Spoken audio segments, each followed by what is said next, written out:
What's up, everybody? This is Carlos Cruz of Warbringer, Magic Ritual, and Hexen, and you're experiencing Poppitt's Corner.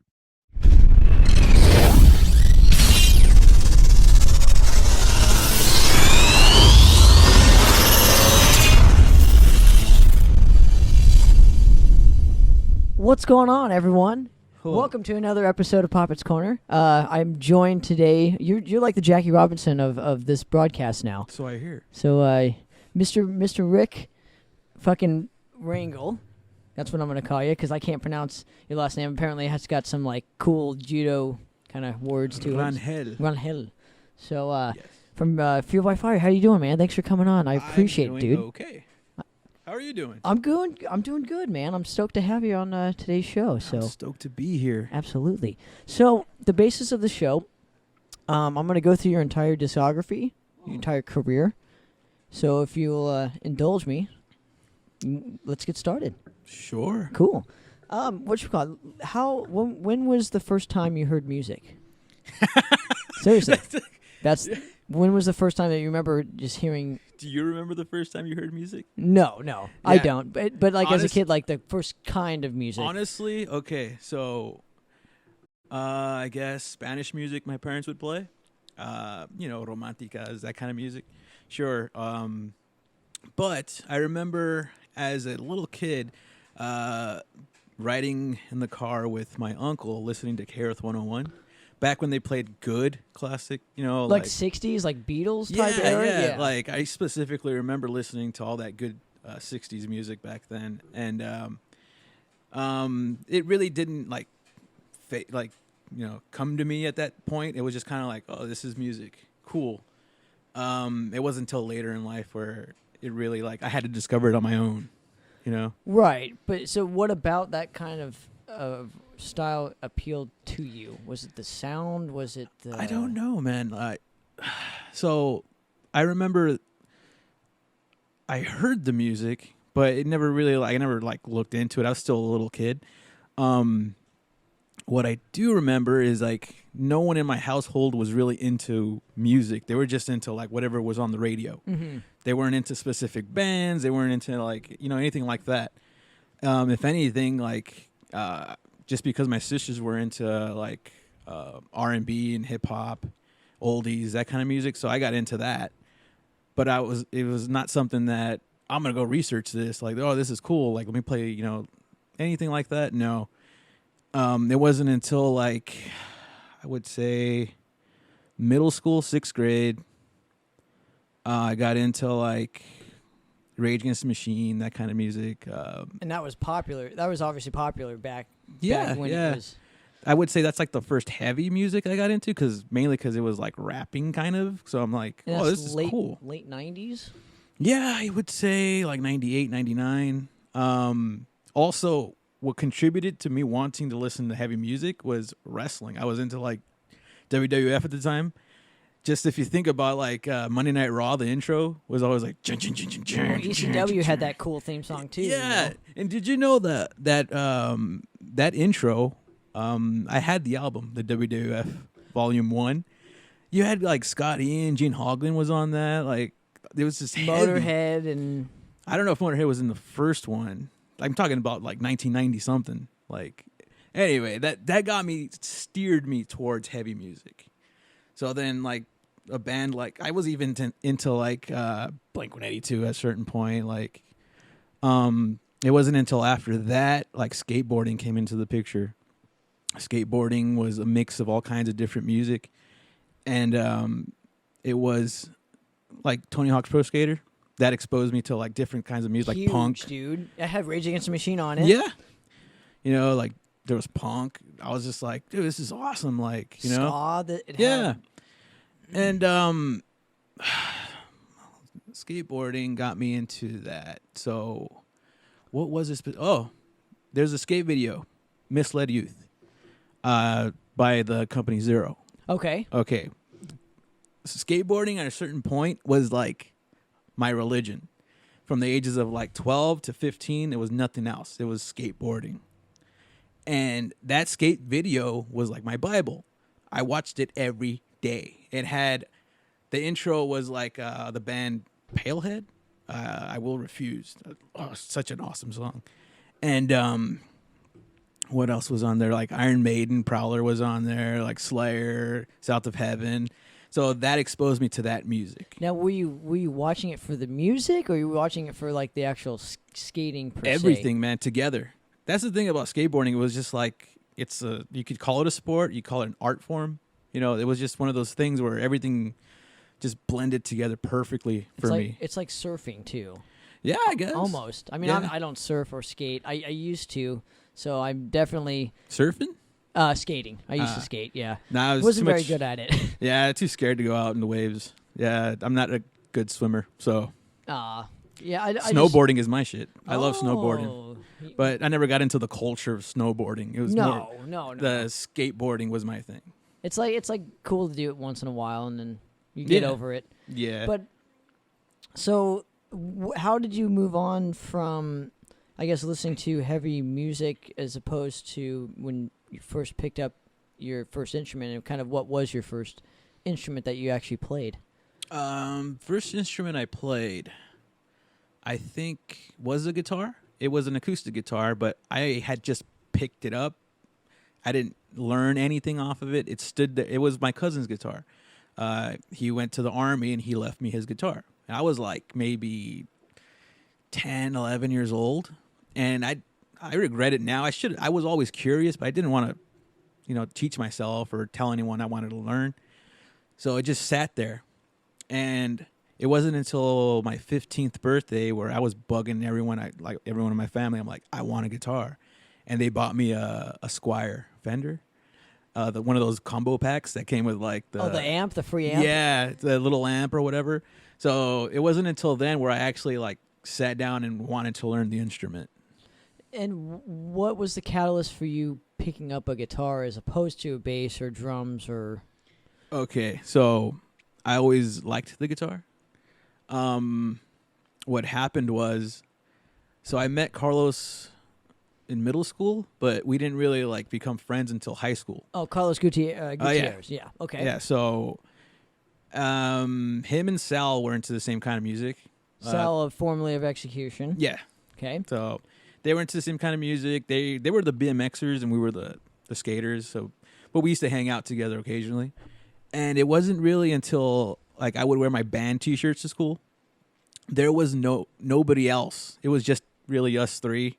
I remember like one other person that was older than us wearing like a Megadeth or a Slayer shirt with the mohawk. We never talked to that guy, but that was it. Everyone else, they was just all like punkers, And at one point, Sal saw me walking around the hallway, and I'm wearing my Black Sabbath T-shirt. He's all, fuck yeah, Black Sabbath. I'm all, oh shit, fuck yeah, Like we had never talked about music, and him and Carlos had already started jamming together.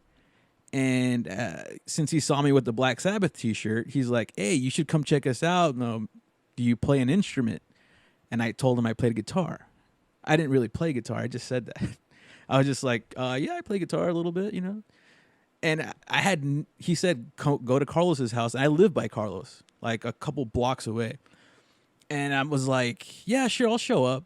But the truth was, I didn't know where he lived. I had no intentions of actually going. I was just like, yeah, sure. But Anthony, who I'm really close with, he would come to my house every once in a while because he wasn't going to our high school at the time. But he was like, what are you doing today? I'm like, nothing, just hanging out. And I told him about what Sal had said. And he's like, oh, Carlos, I know where he lives. I'll take you there. I'm like, not literally take me like driving because we didn't drive at the time, but like on skateboards. I'll show you where it's at. I'm like, well, fuck it. Let's go. If it wasn't for that, none of this would have been in motion. Wow. None of it.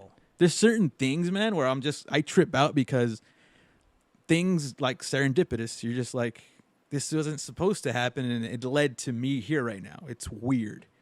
So if it wasn't for him saying, I'll take you there, and you actually listening to him, then... Yeah. I was like, I was curious to go, but I never intended to go, And like I said, I didn't play an instrument. We just sat there and, talked and fucked around. It was just them, Carlos and Sal, drum and guitar. So we were into the same kind of music, so we became closer. So it was cool. Yeah. So, and then once you got to Carlos's house, did they realize that you couldn't actually play the instrument at that time, or was it like? Honestly, did you actually start jamming with them? No, I didn't jam with them. Okay. No, we just hung out. At a certain point, I just started showing up. They would just invite me, and I'd show up. They gave me the title, "You're our manager." I'm like, okay, whatever. I'm like, I don't know what that is, what to do about that. It was more of a joke kind of a thing, like, oh, that's Rick. He's our manager, because I'm just there. And Rick sounds like a manager name too. Hi, I'm Rick. I'm Rick. Yeah. But it wasn't until like I got the guitar. I got that one for my birthday. They were still learning their instruments, so I'm like, well, I'm gonna get this guitar and go from there. But during that time, they had a bass player already. They were jamming with the singer, Ray Fierro. He was one of our friends. But they heard me sing. They were jamming Pantera. That was one of the bands right there where, if you want to talk about like heavy, like extreme music, Pantera was really what set me over the edge. It was one of my cousins that's not into metal whatsoever. He was living with us at the time. He was more of like a Morrissey fan and that kind of like rock music. But he shows up one day. I'm outside skateboarding, and he's blasting Pantera. And it's like, I'm like, what the fuck is that? I'm like, what is that? And he looks at me because he sees that I'm like curious. He's like, you like this? And I'm like, yeah. And he's like, here, you can have it. It was a Vulgar Display of Power. I'm like, that summer, it was like around summertime. That's all I listened to. And how old were you? I was probably about, that time, I was like 13. 14. So was that kind of the catalyst on like how kind of why you wanted to pick up the guitar, just because of the heaviness Maybe. of Pantera? Yeah. Kind I just love heavy music. It's just there's always appealed to you. Yeah, even like when we're writing music, I'm like, it has to have that heavy part. It's like it's fucking cool, isn't it? Yeah, man. And so when you first went over to the guy's house or whatever, they were jamming with the singer already. And did you immediately start just watching their practices, and that was it? That was literally it. Just show up, hang out. The bass player that they had at the time, they were close with him. I mean, I knew him. I didn't really know him that much. And when they liked the way I did vocals, I guess. So they're like, we want you to be the vocalist. Whatever. It wasn't even a solid band yet. It was just like, we're just jamming out, learning the instruments. They had like semi-original songs where it was like very, very simple songs. And the bass player didn't like my vocals, which this is the weird part. He didn't like my vocals, and I did them for like I forgot how long I did them for. But it turns out, like, eventually when he left, they're like, well, we need a bass player. Do you know how to play bass? I'm like, I know the fundamentals, sure, with the pick and everything. So I kind of replaced him, and we got our friend Ray back. And it was weird because that bass player liked Ray's vocals, but not mine. So he takes off, and then I take over on bass, and then Ray comes back on the vocals. But from my understanding, that dude, Adrian was his name, he never really had intentions of like really permanent? pursuing any type of musicianship. He had a bass. He was friends with them, but he didn't really like heavy metal, Okay, so he wasn't that serious when it came to like the overall big picture of like what it takes to be in a band. Yeah. That's kind of cool. So how did you get the bass? Did you actually like go out and buy one just as soon as they said we need a bass player? And so yeah, man. I think most of the reason why I was in the band is because I was just down to do stuff. I was just like, okay, let's do it. I'm down. I mean, to this day, I think that's probably why. Because I lacked a lot of things as far as like talent wise, but I like to think that I make up for it on like, I'm down. Like, let's do it. I'm all for it. We had no passion. We had no plans for anything. It was just kind of like, let's just do it, and see where it goes. And I like that. So when was the point where Ray was like more distant as far as the band goes? Who? Ray Fierro. So the reason he was let go from the band was because it's literally as simple as we wanted a better singer. We wanted to go a different direction because he was really close. We were all really close friends. Every lineup we've had, we've been close friends. Beyond, just like, yeah, he plays this. Let's just get him together in a room. No, we were like legitimately always hanging out together. Like we're best friends. And that was important to you and the fundamentals just of the band itself. Yeah, man. Especially back then. You're a teenager and, things like we didn't go to prom. We went to a show that night. That kind of a thing. Like we were in high school. We were just like. Now, what was the climate of, I guess, the local metal community at that time? So it changed up a little bit. I'm trying to think because, like, we went through different phases of playing different places. Like, of course, in the beginning in high school, it was mainly like punk gigs. Norwalk was heavy on punk. So it was just a whole punk scene, and you guys were just, okay. It wasn't until really we started playing with bands like Ex Mortis was around. They were like one of the only ones, we were like, oh shit, they're playing metal, like the kind we like. I remember at a certain point, I was on MySpace. I'm like, let me see where all the thrash bands are at. MySpace. There you go. So I'm researching, like, I just punch in thrash metal. And I see nothing good. It was just I saw like the main one that popped up, the first one, was like a bunch of dudes in like suits. They were like, I don't know if it was a joke band or what it was. They were from the Bay Area. I'm like, what the fuck is this? Like, so when we found other bands that were like, fucking metal, that's when we were like, okay, let's branch out. And that was when they had the little player that you could actually check out some songs. That was so awesome, dude. I missed that. I still say it. I wish Facebook had that. Yeah. I mean, you can put 4 songs or something to have people check it out instead of having to go through all these other channels like Bandcamp and just to have it on there would just be so convenient. It was so easy. It was just like the whole layout was easy, and I miss it. But whatever. I miss it too. That's how a lot of you guys got signed. Yeah. Was through them looking at your profile and hearing your tunes and being like, whoa. Yeah. Like this is happening. So the punk scene was happening. You guys would always go to some punk gigs or whatever. Yeah. When did that all change into like the heavier style, at least in Norwalk? Well, because we were still discovering bands at the time.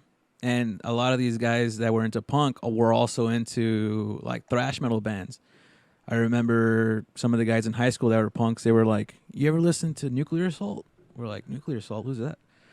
And dude, it was like, these, they were punkers, but they were showing us all this different kind of music. Mm-hmm. And we're like, holy shit, DRI. Oh, this is fucking awesome. Just different bands like that, man. We were just slowly discovering heavier bands. I know the bands like Metallica, Megadeth, Slayer, Anthrax, those were like our core from the beginning. Well, before that, it was Judas Priest, Iron Maiden, Armored Saint, Dio. So slowly we got into the heavier stuff. I remember buying the Slayer live, what was it, Decade of Aggression? Yes. When I was in high school. And what was that the first? Okay, yeah, finish your story real quick. No, that was, yeah, so I bought that album when I was like in 10th grade or something. But it was still like we weren't really looking to get anything like heavy yet. That was slowly introduced to all of us. Like we're like, this is what we want to play, kind of a thing. What was your first actual metal record that you went and bought? And tell me the story of how you kind of obtained actually buying it. I don't remember. Okay. Because I definitely do remember mine. And I've told that story multiple times, but I want to kind of know what that I physically bought. Yes. I don't remember. I know that like the Pantera album. I remember like that was given to me, but man, I can't remember what the first metal album I bought. It might have been the Decade of Aggression. I don't really remember. And was it because of the cover per se? Was it because you just heard of a band called Slayer and said wanted to check it out? Yeah, just heard of a band called Slayer. And I'm like, let me check this out. And it wasn't the second album I bought was Show No Mercy, I think. Honestly, I don't remember. But it's making you think, though. Yeah, it's making me think. I'm trying to like jog my memory on all these things. I'm just kind of like, well, dude, it has been like 15 plus years. Yeah, so man. when you first were starting to play guitar, what were some of the bands kind of like you were trying to just emulate? Was it the Priests? Yeah. Was it the Slayers or all of the above? Metallica, you know. I would say. did you take lessons for? Never took lessons. Never. Okay. And I wish I did. Maybe it would have made me more disciplined. I never really. Guitar is something that I liked but not loved. It's something I don't know. It's hard to explain. Where it's like, I thoroughly enjoy playing guitar, but I'm not, like a guitar player as far as like this is a part of me, because my guitar player is like Chris and that's a part of him. Me, it was more of like I love jamming with my guitar with the guys. But when I went home, I'm just kind of like diddling with it, not really like, just learning it, everything I possibly can. So it's more of like what I'm kind of hearing is it's more of like a socially acceptable thing for you, where it's like I'm jamming with my friends. yeah, That's what I enjoy doing the most, as opposed to just playing guitar on my own. yeah, playing with a unit. Yes. So that was my thing, is like I loved that. I liked the guitar, but I loved that even more. So it was one of those things. I'm with you, dude. I'm so with you right now. And man, when I say I love jamming, we jammed a lot. How many times a week? Maybe 4 or 5? Every day. Oh man. I mean, in the beginning, literally every day. That's after skateboarding was done with me. Like it was done because of music. Like we're just gonna jam that's what we wanted to do. That's one of the things that if you're gonna get good at something, you have to be obsessed with it. And we were just obsessed with jamming. We all were like brothers. We were hanging out, and that's all we wanted to do was jam. And we jammed for hours, dude, like all day. And especially like during high school time, right after high school, like we made it work to like every day was a jam session. For 2 to 3 hours, I'm assuming. Yeah. Yeah. Maybe longer. I don't know. We'd take breaks in between. That's crazy. And we'd jam the same songs over and over. We didn't care. God bless Carlos's family for like allowing you guys to dude. jam every day at that household. Seriously. We jammed there for 10 plus years and had the police called on us twice in 10 years. That's not bad, actually. That's and one once of the every 5 times years. was fucking stupid because me and Carlos were like, there's a competition who could do like a scream, who could do better scream, and we decided to do it while the garage was open on a PA system, and the result was I can do my screams a lot longer than he could, but he could do them a lot higher than I could. That was basically, so it was a wash. And that explains both of you guys' bands now. So Yeah, man. So I want to go real quickly and kind of talk about like what was the first song you guys wrote as a band that actually made it to a record? I'm always curious on that aspect for you guys. Like what the first song that made it to an actual album that you specifically remember writing with the guys. Wow. Something off Spread the Fire, obviously. Right. So it must have been like Metal Forever. It was either Metal Forever. No, it was definitely Metal Forever because I remember that was going to be on our old demo, and we reworked it to make it faster and heavier. But it was supposed to be like a lot tamer, like as opposed to on the record, it's like right. Yeah, so it had to have been that one. And when did Geo actually come into the fold? So this is in your opinion, this is a cool story because I know that Carlos touched on it, but I was actually there that day. So Sal was friends on MySpace with this bass player. This bass player was into like Metallica. He didn't look like a metalhead whatsoever. He just looked like a random guy that worked at Disneyland. For some reason, I remember he worked at Disneyland. I remember he worked at Disneyland because he had to cut his hair or some shit. Okay. But anyway, he was jamming with this band. He didn't fit in with them whatsoever. This band was called Immortal Army. And these guys were like from Southgate, I think, and like long hair, like rough looking dudes. So we showed up to their band practice.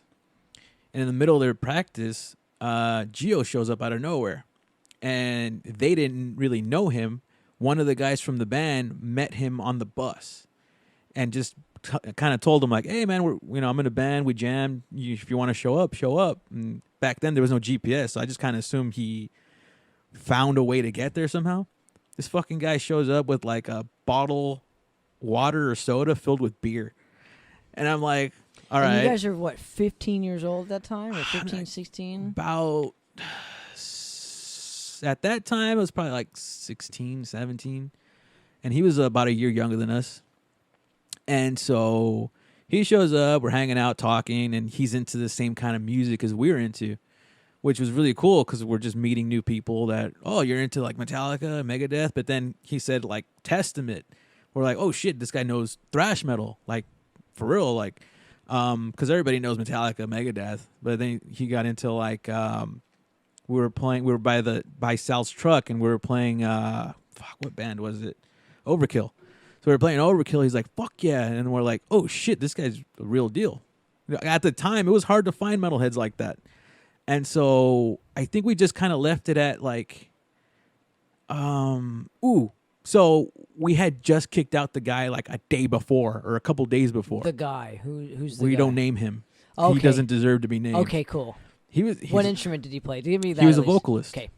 So this fucking guy, I think Carlos brushed up on it last time. He did. This If you guy, wanna go back and watch it. this fucking guy comes into the band. He was in the band for like 2 months. We had about 3 songs, and at a certain point, he tried getting me kicked out of the band, like behind my back. And I'm like, I heard about that. I'm like, what? It's an Anthrax situation. I'm like, what? And then Carlos told me, he's like, yeah, this fucking guy's like trying to get rid of you. I'm like, well, thanks for letting me know. Like, they had my back. I was like, thanks, like. So yeah, he had to go. So it was literally either that week or a couple days after that we met Gio, and we're just like, come jam with us, dude. And he showed up. And how did you know he sang? Did he actually start? Did you go to a gig with and see him sing or anything, or just never? He just said he was a singer. Here's the thing: we just wanted to get someone in there that was similar to us, I guess. I mean, we just wanted to see the chemistry, see if we could jam, and we didn't know how he could sing or whatever. I know he said that he did. We didn't know. We just said, just come by. We even picked him up to go take him there. We took his rig and everything. So that was fun. I mean, he was good. What was your first impression when he first opened his mouth and started singing? He was powerful. Yeah, so I was like, okay, this guy has power, and he had range. So he could do clean stuff, and he could do like the raspy, like the attitude stuff that we liked. And we're like, cool, man. Like, so it was never even like, do you want to audition? Do you want to? It was just like, show up, let's jam, see what happens, and that was it. And who was writing lyrics pre-Geo era?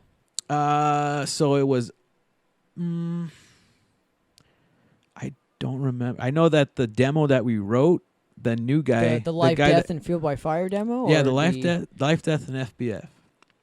I remember the dude that I don't name. He wrote the lyrics for that, and we were just kind of like, well, they're written, so let's just go ahead and record it. But they took him off. Yeah. And put Geo on. Yeah.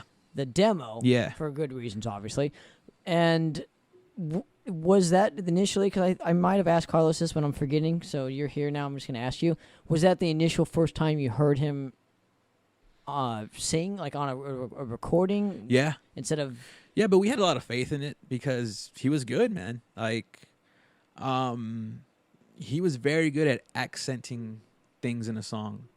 I remember that specifically. And he wasn't like the most skilled player, but he had a lot of feeling in his playing. Like, he's the kind of dude that plays one note, but you feel that one note. So we're just kind of like, that's why we had 3 guitarists at one point, because we're like, we can't not have him play. So he was really good at that. You could have just had him sing, but it wouldn't have made sense to just have him just sing? Yeah, we didn't want to waste his talent. Like, we were like, he was better than me and Sal at the time. So we're like, well, let's have him play guitar. Like, he was in there already doing all these, like, fucking crazy scales, and me and Sal didn't. And at a certain point, when Sal left, like, he helped me out. Gio helped me out a lot as far as, like, I had 1 week to come up with solos for the record.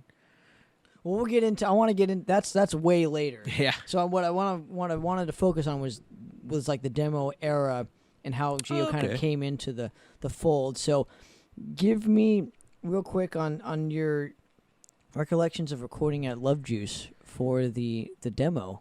Okay. How I remember. how long did you actually have to do it? Kind of thing, like. I don't remember how long it took. I remember calling off of work, telling them that a family member died. I'm like, yeah, family member died. I need to take a couple days Well, if you're off. watching, this is a real story, folks. Yeah. Here's the weird truth, and I feel like an asshole for this, but a family member did die. I wasn't close to him whatsoever. Didn't really, So you just used it as an excuse to go used record? it as an excuse to go record. That's great. This is the thing. This is how hardcore we were into just jamming and band stuff. Was I missed out on a bunch of shit just for music. So I missed out on like birthday parties, weddings, funerals, and shit like that. I was just like, I got a show, I got a jam. Sorry. Do you regret it? No. I mean, That's why you're still certain things I do wish I would have done a little bit better, as far as like my dad's 50th birthday party. He had like this big party, and I left early because we had a gig or something. And I wish I would have stayed longer or something, but that was, it was one of those things where I'm like, well, we got to go, It was that type of sacrifice where you're just like, I would say you're obsessed with something so much. You're like, I gave my word on something. I'm going to see it through. That's how it was back then. Still is. Well, you still are now. You're Yeah. still here. You're here on my show. Yeah, cool. So thank you for that. Yeah, man. So when did initially you get the message for Metal Blade and label started? Like, when did you notice the climate change when it came to like the thrash metal scene, and like when you started noticing other bands around you doing the same kind of thing as you, and noticing like, oh wait, we're not the only ones doing this. So I remember we were already heavily into thrash metal. We wanted to play thrash metal. That was our thing. We were still, heavily into Maiden and Priest and stuff. But, like, have you ever seen the Ultimate Revenge video? The Ultimate Revenge 2, the one with Death and... One. One. That Oh, was the Exodus, Slayer, and and Venom. Okay. So that right there, we're like, that's what we want to fucking do. That was like, for some reason, like, I don't know, at least in my head, that was it. Like, that's what I wanted. Like, that was just, if you talked to me when I was 18, I would have been like, every other kind of metal is shit. This is fucking metal. This is, what gets your blood pumping. That's like, you could go to a regular metal show where it's like the subgenres will be all different. When you get a thrash band up there, you get people moving, you get people pitting, circle pit, jumping off stage. What do you think thrash metal offers differently than, say, like I don't know, any other type of music? Complete chaos. Like what is it? Friendly Violent Fun. You're going there, just to let it all out. You go to a death metal show and you can headbang. Did it also? But I guess reiterating on it, did you think that it added like a songwriting aspect to the genre itself of metal? Because I always thought thrash metal had the great songs, and I think that's why I clicked onto it. Yeah, so many different reasons, really. I mean, you had bands like, they were like speed metal, but they were considered thrash, like Heathen, where it's like they had these epic songs, but they had all these fucking fast parts where it's like, dude, this is awesome. But it's really just like the aggression that we were seeking. And I remember specifically we went to this gig in Lakewood. It was more of like a party type of thing. And Merciless Death had played. We got there right when they were playing. And I saw them. I'm like, this is just like Ultimate Revenge. Look at them. I'm like, look at them. And I told Dan, the guitar player. Dan Holder? Yeah, Dan Holder. I'm like, he's like, hey, man, like, cool. Some more metalheads are here. Because we were literally the only other metalheads. And I looked at him, I'm like, dude, that was just like Ultimate Revenge. And he looks at me, he's like, Ultimate Revenge? Like that kind of a thing. Like, holy shit, did we just become best friends? That kind of a thing. Right. Because like, oh shit, like our minds are like at the exact same point. Like on a certain wavelength that nobody else Yeah. is connecting to right now. Yeah, and it was really us two. And there was, I know, like Warbringer was doing the same thing, but they were far out, man. They were like in Ventura, so it was like we met them eventually. But at first, it was Merciless Death and us, and then when we did hook up with Warbringer, because Warbringer, there was more like modern compared to like what we were really like. Like I said, I'm 18 years old. I'm like, everything else is shit, you know. But they still fit that mold, and we were like, let's do this shit together, all of us. So this must have been like 2005, 2006? 05, yeah. The first Thrasho was 05, so I would say. Oh, yeah. no, I'm not. Well, I'm going to definitely get into the Thrasho thing. Yeah, because that is really what I think set everything in motion as far as like the big crowd started showing up. So it started to like get the word out. You know, these guys are playing thrash metal. You know. Do you think that because of the climate back in, say, the SoCal scene where it was like people were getting sick of the deathcore stuff, so they wanted something different, and so when the thrashing kind of came into fold, people just locked onto it because it offered something that people could connect more to as far as like a metal like community goes. Do you know what I mean? Does that make sense? Like, well, because I couldn't connect with the deathcore scene. I connected more towards the thrash metal scene because of, like I said, the songs, the riffs, the diversity of the music. Yeah, I would say so. Yeah, that's definitely a big part of it. So I don't know specifically what everybody would think. You know, like I think as far as band-wise, everyone just had the same idea. And I'm glad, you know, because we did it as a team, kind of a thing, like not a team, like a unit. We're like all of us together. Let's all do it together. Well, the Bay Area scene was just like that too. It was like a collective fucking thing, you know. Yeah. That's why it worked, and that's why. So here's a story for you. You guys, and this kind of ties into the Spread the Fire era. When that album came out, you guys were the first band, and I told this story on with Carlos, and I'll tell it to you.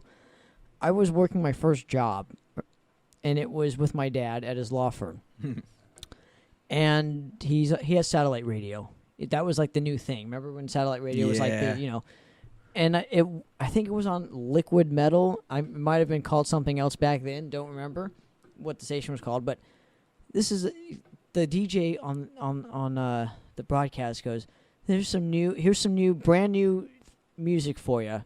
There's a band called Fuel by Fire who just got signed to Metal Blade, and they played Thrash's Back.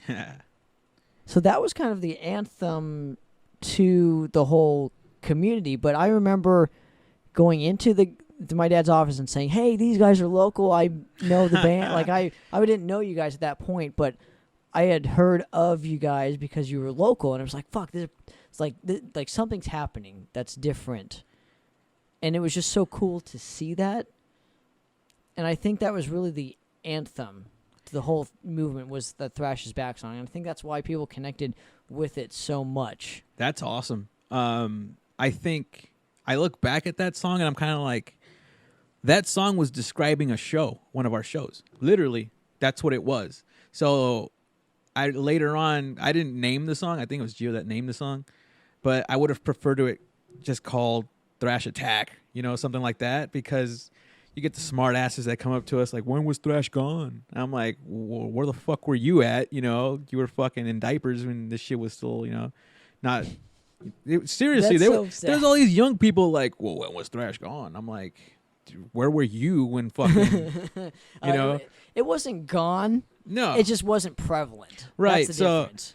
So I think, you know, Thrash's Back was part of like, okay, now everyone is, you know, going to thrash shows, but really that song was describing a show. That's why if you listen to the lyrics, that's what it is. Thrash is back, you know? So, I mean, I thought it was always describing like a energy. Sure. Just like, well, yeah. What was kind of needed in the metal scene, like a big kick in the ass. Yeah. Do you know what I mean? Yeah, you can interpret it that way perfectly. And because of the thrash scene, now you got the whole heavy metal scene and death. Like that stuff all came out after. Yeah. But nothing was happening like that at those times, you know, in 2005, 2006. So when you guys were recording the Spread the Fire record, there's 2 different mixes on it. Yeah. It was recorded once, or no, sorry, Recorded once. 2 different mixes on 2 it. different mixes. The second one And it was sucks. recorded at Love Juice Lab. You don't like the Metal Blade release? None of us do. Nobody does. I I haven't heard the original. Like I should have brought you one. But you got my email. You can just send it to me. I've yet to hear like what the difference is. and I wish it was online. Maybe I should just upload it. But it just sounds way more compressed, and they tried to polish it up. Well, Joey Vera Joey Vera did it. Yeah. worked on it. Okay. The thing was, we kind of left it in the hands of Brian Slagle. We said, we were still young. We're like, we seeked him for advice because we're like, we got this mix. We don't like it, but we want to give you the say because, you're Brian Slagle. Your ears have, listened to some of the greatest fucking shit, and you've approved it and you've released it. So we kind of left it up to him, and we said, I forgot if he brought it up or if we said, listen to both mixes, and then with no label on it or whatever, and you tell us which one's the best one. And he chose that one. So we're just like, well, he chose that one, and we didn't know better at the time. We're just like, we'll go by his advice. Do you think if he chose the other one, we'd be in like kind of a different situation? No, I don't think so. I mean, you don't think that Thrash is Back would have been like not as huge as it was with the original mix, or no, I don't think it would have been bigger, or honestly, in my point of view, it wasn't that important. Now, looking back at it, sure. Well, dude, it defined a whole movement for at least for LA metal. Well, dude. just quality, like production wise, it's just kind of like, they really did try to like polish it up a little bit, and it was a really compressed sound. I don't know how to explain it. You'd have to hear both, and you're like, oh, I see what you're saying. See, I haven't heard it. Yeah. None of us have, dude. It's just. But I mean, that CD goes for $300 online. I'm not going to spend $300 to. Please try don't. And hear it. You know what I mean? Yeah, I don't know, man. So the point is I have no reference. Right. None of us do. So right. None of it's been released yet.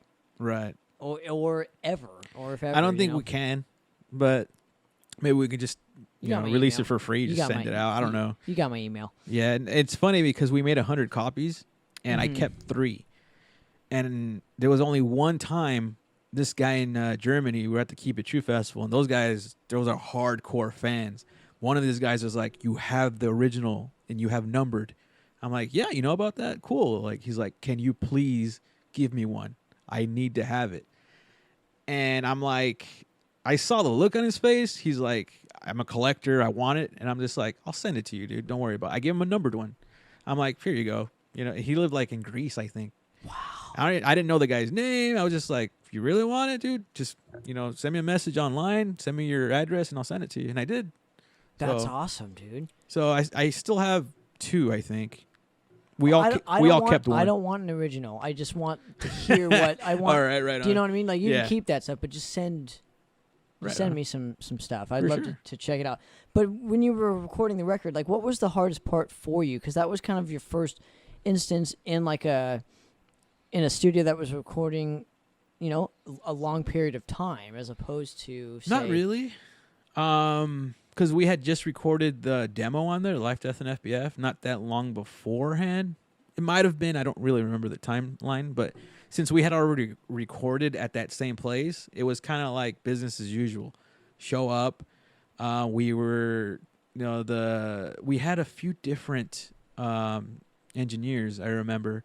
One of them for the demo, he was kind of a smart ass, but he was really good at his job. He brought out really, really good sound out of us. I mean, because we were still playing out of combo amps, and he made it sound fucking powerful. And we're like, this is awesome. So we had to go back. We're like, yeah, we want this sound again because we have the same equipment. We didn't know any better. And so we went back to record the Spread the Fire album. I remember we had a different engineer, but we had the same equipment, and we're just like, business as usual. We already had the songs down. So it was just a matter of like going in there, getting it done, get out, kind of a thing. So, and I remember doing, like I said. Do you remember the guy's name? I have no Carlos, idea. I don't think could figure it out. That's why I was asked. I asked the same questions. I'm trying to get some names and. I'm horrible at names, dude. Horrible at names. So when what was the initial reaction for you guys when it came to the Spread the Fire record? Not what your taste was for it, like not what you guys thought of it, but the overall fan perspective in 2006 when it first came out. At around that time, I would say is our highest point as far as like I would walk to like a record store like Amoeba and I would have someone, any long hair would be like, "You're Fuel by Fire," right? Like I'm like, holy shit, this is pretty cool. And at that time, you weren't the front man; you were still just the guitar player, dude. So that's a big deal. Yeah, they didn't know my name, but they're like, I know you. You're Fuel by Fire. I'm like, yeah, dude, how's it going? So we had reached this giant underground fan base.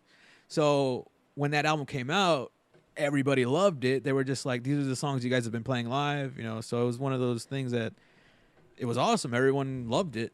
Real quick, too, did Sal actually play on the Fueled by Fire demo? Yes, and I can tell you he was on the Spread the Fire album. He was on 2 songs.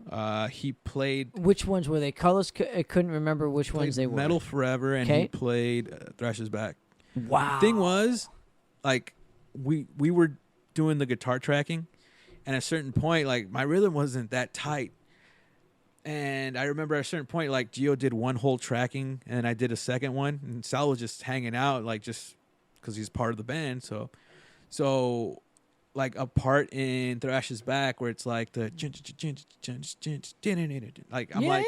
So I'm like... I remember that. I know that riff. So I played it, but I'm like, that sounds all right. And I'm like, Sal, for some reason, played that part really tight. And I'm like, hey, Sal, come play it. And so Sal played that part. He plays, oh my gosh, so he actually has like a solo section. Of rhythm, yeah. That's great. Yeah. I mean, So we owe a lot to Sal, man. He was one of those people that he would start trends kind of a thing where it's like, this fucking guy, like, he would start wearing Venom shirts. Or next thing you know, everyone at the fucking show the next time's wearing Venom shirts. Like, everyone's starting, he started playing speed thrash or whatever, and everyone started playing speed thrash, that kind of thing. So it was trippy. I'm just like, fucking Sal, dude. Yeah. So here's my story, and I've wanted to tell this, and I don't know why it's taken me so long to do it, but I'm going to tell you because you're part of Fuel by Fire, and this definitely it relates to you. Cool. So you guys played the Black Castle, and I can't remember. It was you guys in Execution and I think Merciless Death. I can't remember what year it was. So I convinced my dad to go with me to the Black House because I couldn't drive. I was like 15, 16. But it was right when Spread the Fire came out, and I've always wanted to see you guys. I'm like, dude, Dad, I've never seen Fuel by Fire. I would like to go. Wow. And it was at the Black Castle. So we get to the exit, right? We get to the venue, or sorry, we go to like the Jack in the Box down the street. It's like the first time I've ever seen, I've ever seen the fucking, because I guess people get shot there all the time. So it's like bulletproof glass. When I'm like, dude, we're gonna die here. Hood, man. We're white, we're gonna die here. So the point, so we go down the street like past the church and stuff, you know, where the Black Castle is, and there's no parking. Of course. There's no parking, right? But it's packed with people. And I remember getting there. And we couldn't find a parking space, so we had to go home. So I never got to see you guys at that time. So the first time I saw you guys was at Thrasho to Mayo 4 with Evil Dead. Holy shit! But I tried. We made the effort to go see you guys in LA from Lake Forest. So, you know, and we couldn't find a parking space. So we just be real. You didn't want to. We didn't want to park. We didn't trust the alleyway. That like. We didn't trust it. It's just like... I don't know why, but at the time, like, we would be hanging out in those streets, not worried about anything. Mainly because we were long-haired dudes. Nobody really wants to pick with long-haired dudes, especially when you're in the hood. I think it's because, like, I was only 15. Oh, okay. Do you know what I mean? And yeah. I don't think my skin color has anything to do with it, but it's like I thought it did at that time. No, yeah. It's funny because we never thought of anything bad happening. We would hang out with the guys from Sacrificer, and they all lived out there, and they had this alley called the Alley of Death, and they were just like all these bums hanging out, and you're just like, whatever. Dude, if you don't fuck with them, they won't fuck with you, kind of thing, right? But that's my story. That sucks, dude. I didn't tell Carlos that, but yeah. So we drove all the way just to see you guys because it was literally after we heard you on Sirius. Wow. And so just didn't happen. But it's just a great story to tell. So I feel bad, man. That's fucked up. I don't, because you guys got us on Thrasho and really jump-started our career. We owe a lot to Fueled by Fire. So point being, after the record comes out, huge reaction, right? Brian Slago so before that, Brian Slago hit you up on MySpace. Yeah. It says, this is the real deal. Like, he liked your demo so much. And then Gio leaves. Right after the album drops. The thing about Gio was he's a great musician, but just kind of like a weird like personality to try to vibe with. It was kind of like his way or no way kind of a thing. And things had like escalated to the point where it's like, what is it this time? And he's just like, it was one of those things where we couldn't tolerate it. We were just like, look, man, we got offered a tour that day where he came to us and said, I need to take 6 months off. We're like, dude, we just got offered this tour. Yes, and he had to take it off because... Here's the thing, dude.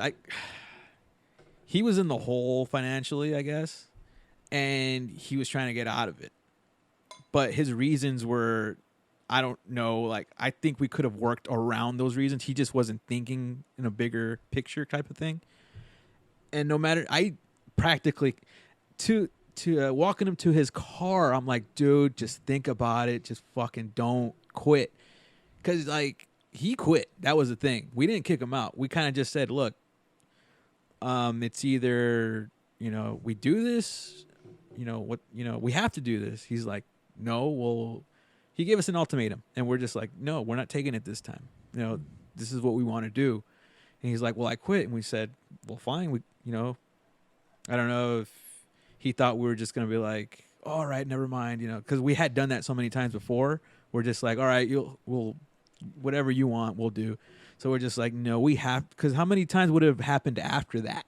Because we had never even toured before. We're like, we need to actually get on the road. Not only that, how many bands actually get signed? Yeah, and get those opportunities. It's like, if we skip this opportunity, are we going to get it again? Like, maybe, yeah, but it's like, Well, what I'm told is if you fuck with the industry, just like one person, they're all connected and stuff. So it's like, you turn down tours, nobody's going to want to work with you ever again after. That's just how business is. Yeah. And at that point in time, you guys kind of had an opportunity, and you had to take it. Yeah, it was a sick tour. It was a Municipal Waste, Suicidal Tendencies. It wasn't even a full tour. It was like a West Coast thing. But it was important enough to the rest of us where we're just like, we got to take it. We got to take it. And he was like, no. And we're like, all right, do what you got to do, man. I wonder why he didn't take it, kind of thing. He had his way of thinking. There was only one way for him. So it was kind of like, all right, man. And I'm telling you, walking to his car, taking his stuff, I'm like, please, dude, just reconsider. Just fucking, let's just, But it never did. No. And then, like, people would give us shit like, oh, you guys kicked him out or forced him out. I'm like, what are you talking about? He left on his own, I still say he has the worst lyrics. Thank you. In the world, for me, at least in your career, dude. Here's the thing. I know he wrote all those lyrics, dude. They were very cheesy, but at the time, we're like, fuck it, cool.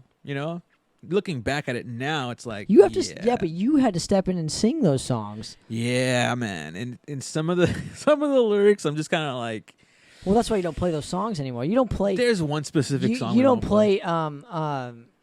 What is the song about?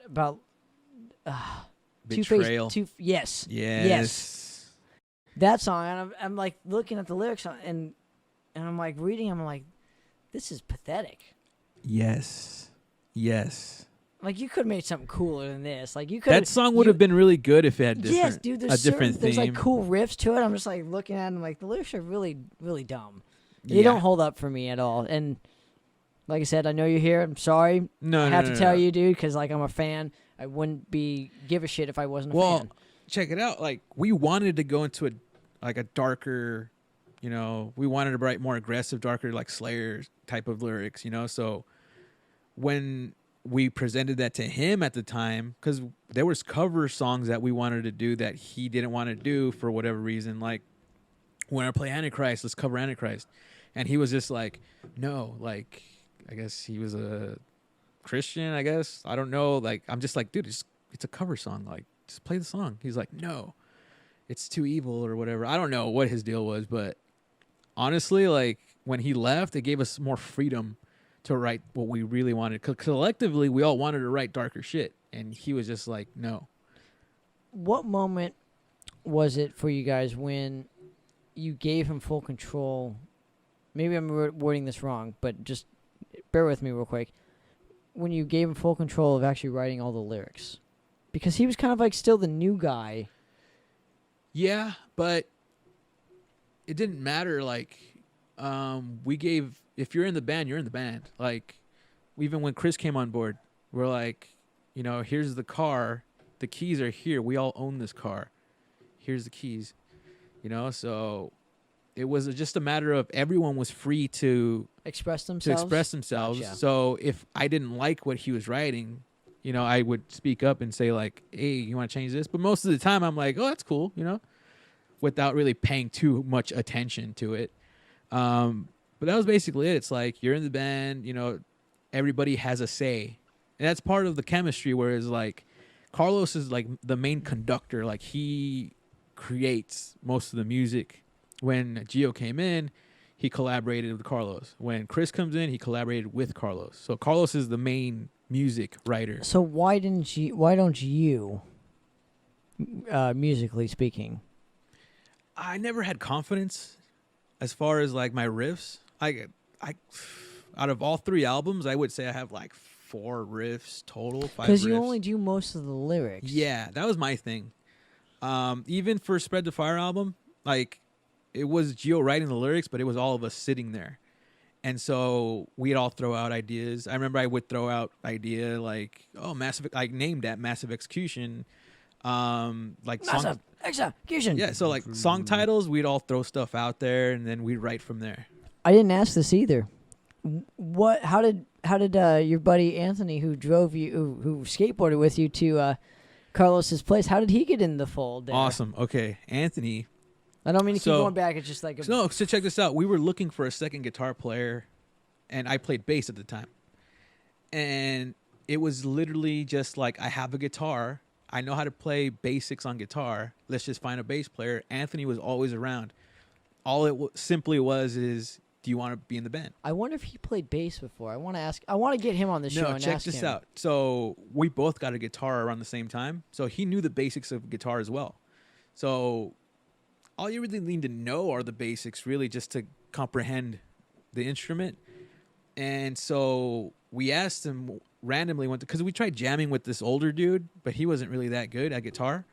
So we're like, what are we going to do? And like, we just randomly said, well, Anthony, you know, let's try Anthony. He's always around. He's one of those guys that's down. Same thing. He was always down. That's what you really want in a band, is someone that's willing to just go for it. Put in the work? Put in the work, just be... And they don't have to be that good at it. It's just like their passion that outplays. Man, yes, of course, you're dude. Just driven by that. I mean, we're close friends. We all grew up together. Anthony and Carlos have known each other since like elementary school. Like, and you have Anthony knew each other since fucking God knows when. 11 years old. I met him, you know, and so we were super close. So it's like second nature. Let's all jam together, even if we don't. Here's the thing: we never really saw far ahead. We was just like here and now type of thing. And you might as well have a good time. You might as well have fun, you know. And so how much more fun can it be? You know, you could have some guy come in that plays like Steve Vai, but you have no chemistry with him. You're just kind of like, well, this is cool, but it's like, it's not like a bond you're forming. The chemistry is not there. Let me ask you this too, because you guys were kind of the catalyst for the whole thrash movement as far as LA goes, in my opinion. But you never had the ego that went along with it. And I'm just kind of curious as to what made you so humble. It depends who you ask, right? Well, I'm asking you. No, I'm saying like we just always... Because you always treated even the bands like my smaller caliber, Madras or whatever. You always treated us like we were fucking the kings. So it's like, where did that that come from? And I mean, it's obviously played in your favor because we all love FBF. Come on, give me a break here. Are you I would kidding hope me? so. So, Yeah, but I don't know. But you've never treated it like any other band, as far as I know, like they were worthless or whatever. Like you guys are the big kings. timing other bands. Yes. No, why? Why do that? We've been in the shoes, of everybody, especially like me personally, like if I see a band that's coming up, like they're new, they're young. Perfect example. One of the last times we played at the Whiskey, I think it was with Warbringer, I don't remember. But there was this young band, they were like 14, 15, 16, and they were hanging out outside the venue, and I'm just kind of like listening to their conversation, and I'm like, oh, you guys are opening the show. They're like, yeah. I'm like, to me, the Whiskey to Go-Go like was the shit. Like, because of the bands that I loved growing up, they all played there. Like, I fucking literally kissed the stage before I played on it. Like, I'm like fucking bowing to it. And these kids were kind of just like, I hope, people show up. That was their only thing. I hope people show up. I'm like, when I was their age, I was just thankful to be there playing that stage. And they're actually playing a complete package show that you guys have worked your ass off to get to. Yeah. And so I'm just, trying to give them unsolicited advice as far as like, hey, man, just go with it, and they weren't really listening. But when I see them like that, I'm like, I want to express so they don't make mistakes I made, just to like guide them a little bit. Because I wish we got that more so. I mean, because we did from different people.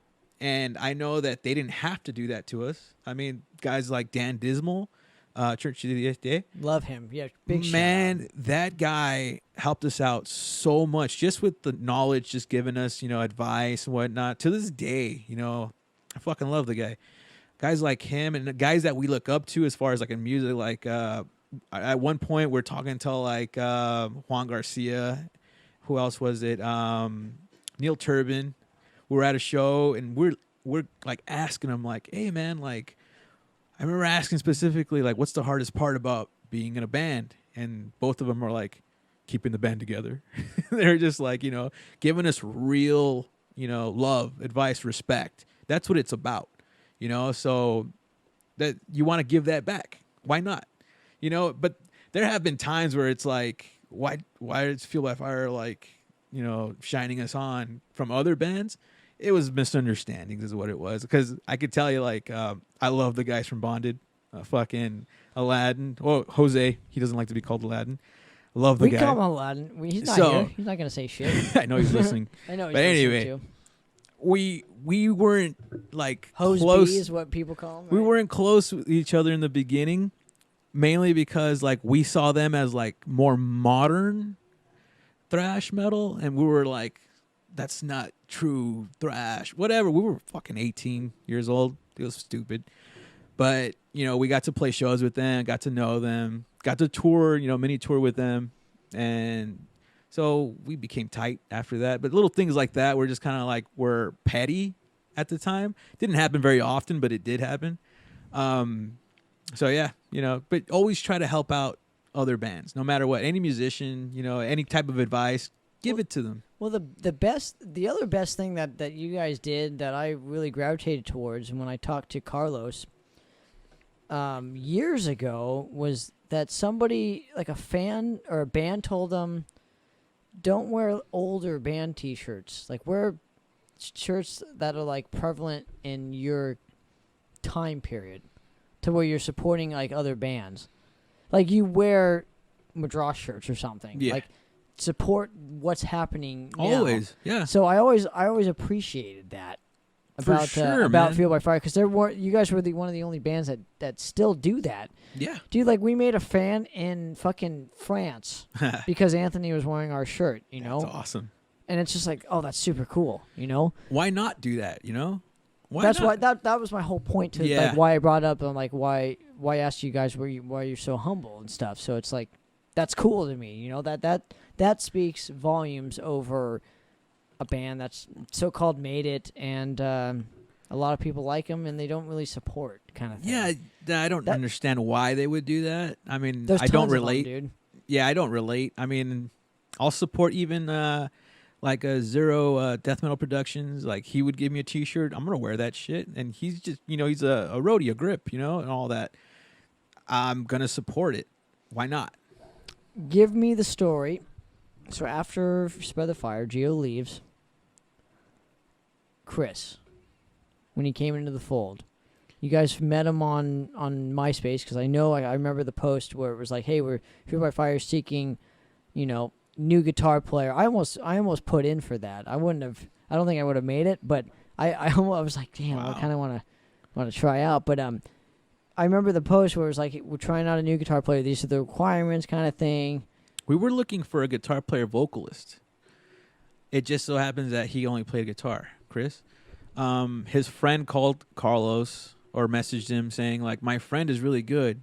He should try out." And it's like, well, why isn't he messaging us, Well, but people are shy, so it's yeah, like, okay. He was. And so we're like, well, dude, we're taking all, everybody, come jam. Because we got some people that were like, there just to meet us.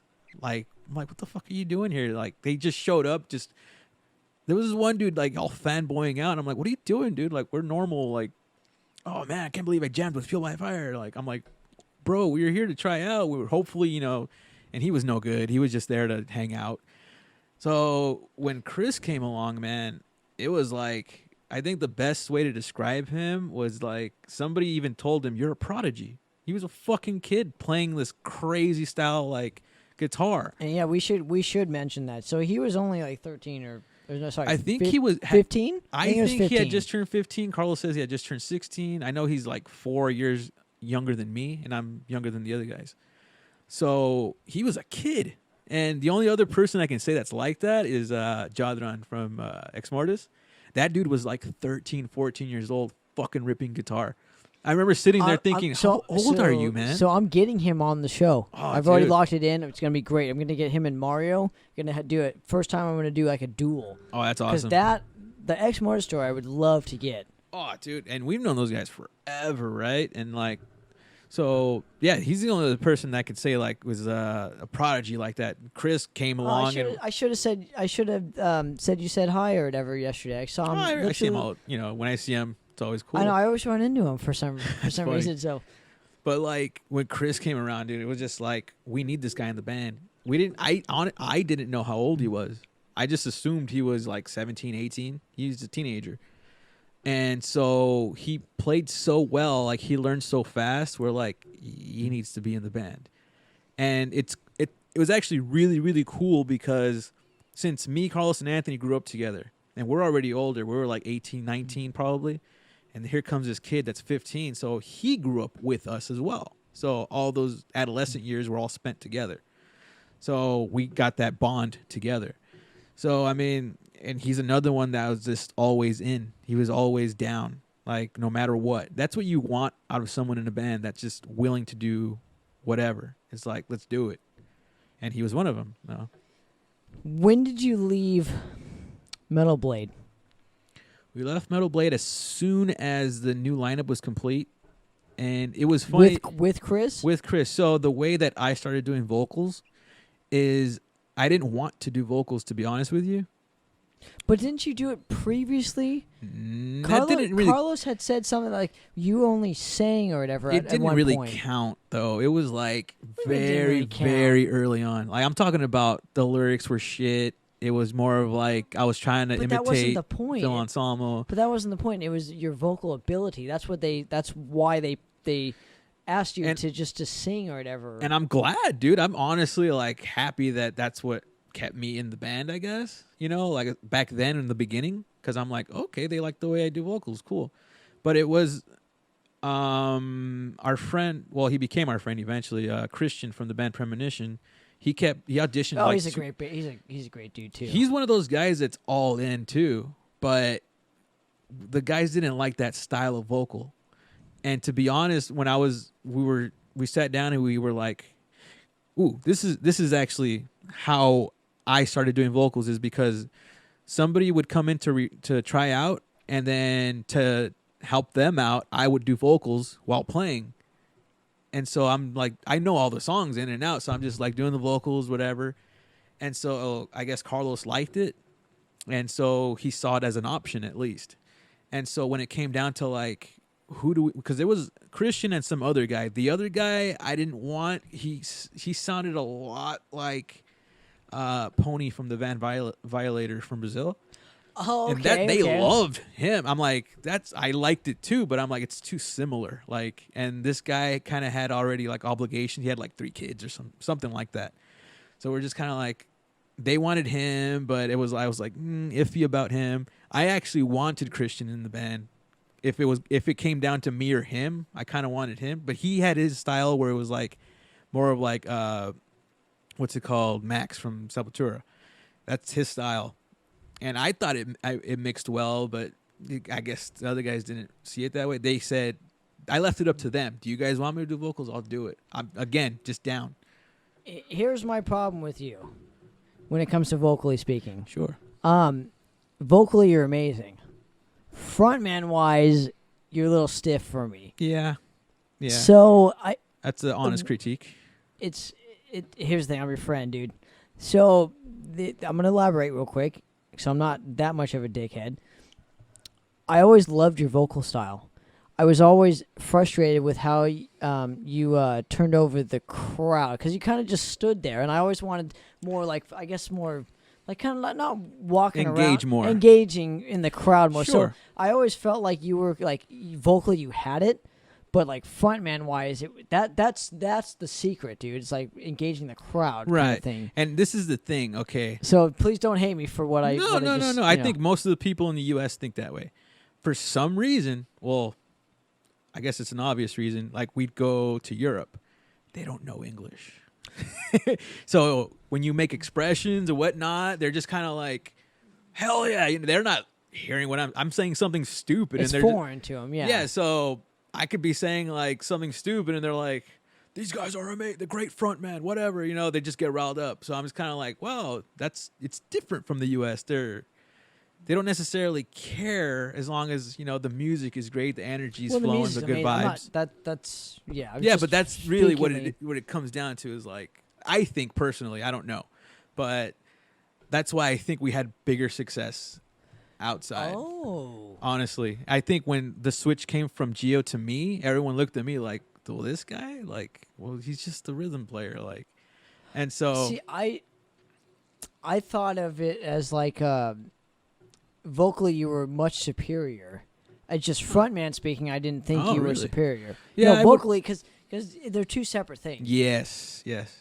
And you kind of have to be comfortable in it. And you haven't played. I mean, you've done some touring and stuff, and I get that, but vocally speaking, you're the cream of the crop for me. Thanks. As far as one of my favorite thrash metal singers, I always put Rick in there. Thanks. But frontman speaking, I was always like, I can do better than that, and I that's what I. So I'm like the opposite of you, where it's like vocally, I don't think I'm great, but like you're good. Frontman speaking, I'm like that's where I kind of like revel in. Like right on. Vocally, you revel, and then frontman, I kind of personality. I'm like Paul Bailoff, and you're kind of like Zetro. Do you know what I mean? It's kind of like. Do you know what I mean? I know what you're saying. I'm not saying I'm as great as him, but I'm saying that's where I would like to be, kind of thing. Don't matter much to me, to be honest with you. I'm a fan, dude. No, well, yeah, cool, thanks. It's never really like. It's like, oh, you're not a great front man. It's like, well, don't listen. I don't know what the fuck to tell you. You know, right. I don't know.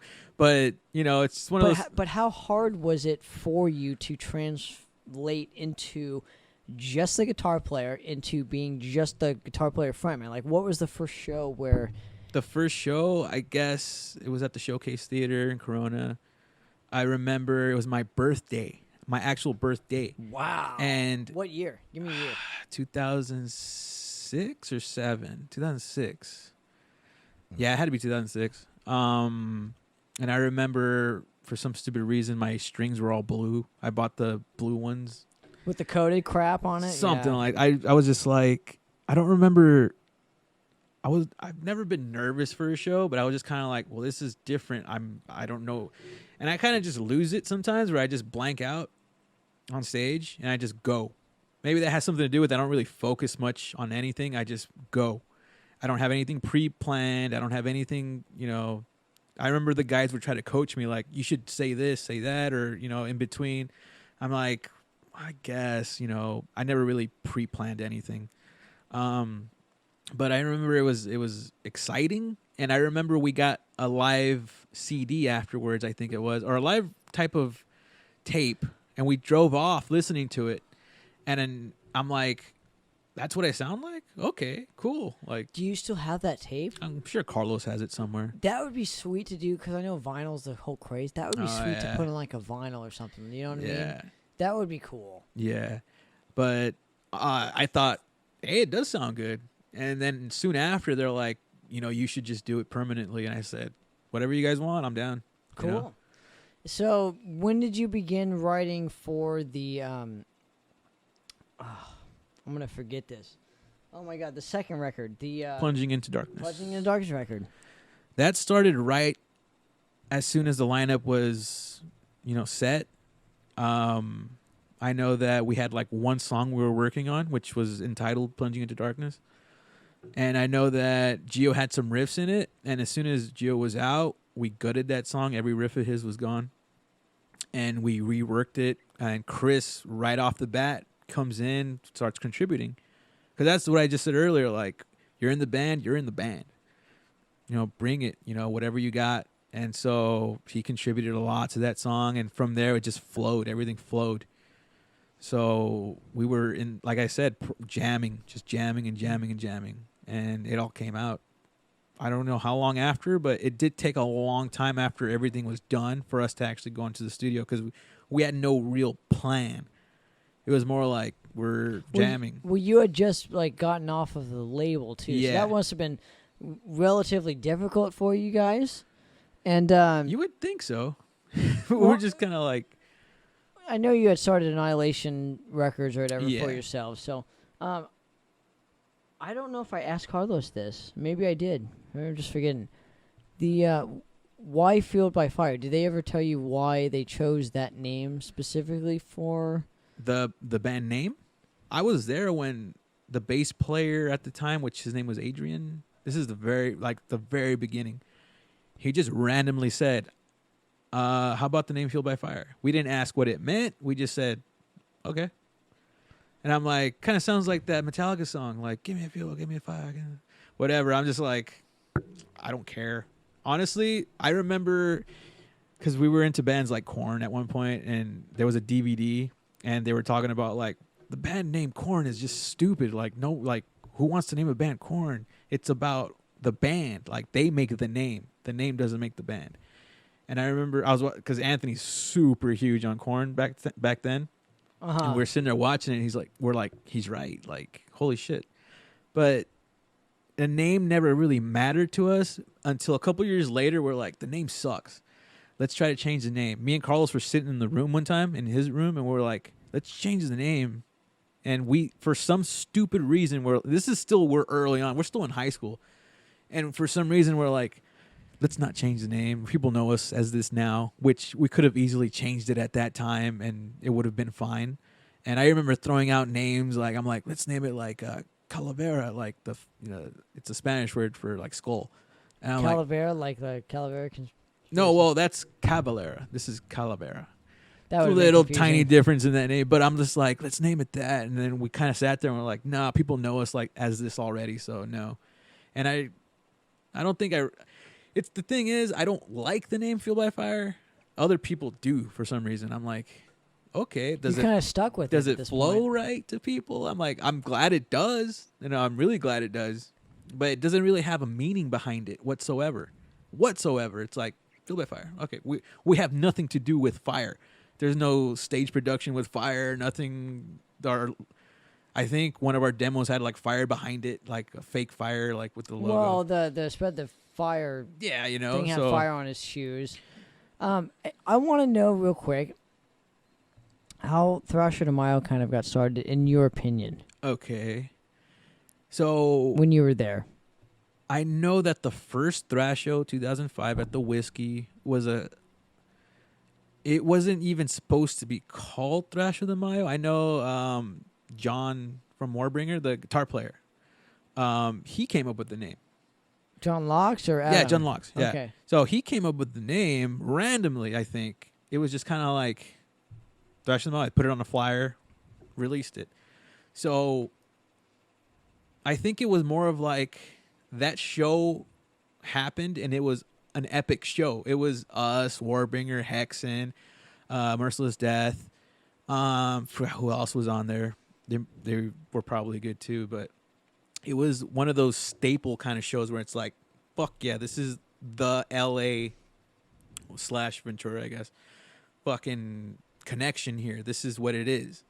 And that's why I think we wanted to do it again. It's like, this is us collectively doing this for everyone. And so we're like, let's do it again next year. Like, I don't think it was anything like thought out too hard. It was just kind of like, that was very successful. Let's do it again. When did you get into the realm of having like an old school kind of, because you guys brought back like the old school bands. Yeah. So you guys brought back like, you know, God damn it, who's the band from Germany that you guys had? Exhumer. Yeah. And Evil Dead. Evil Dead. That was the first time I saw him. The that was the first time I met Roger. Remember? Oh, Roger Morales. So Roger. I thought he wanted to beat me up, and he was at the.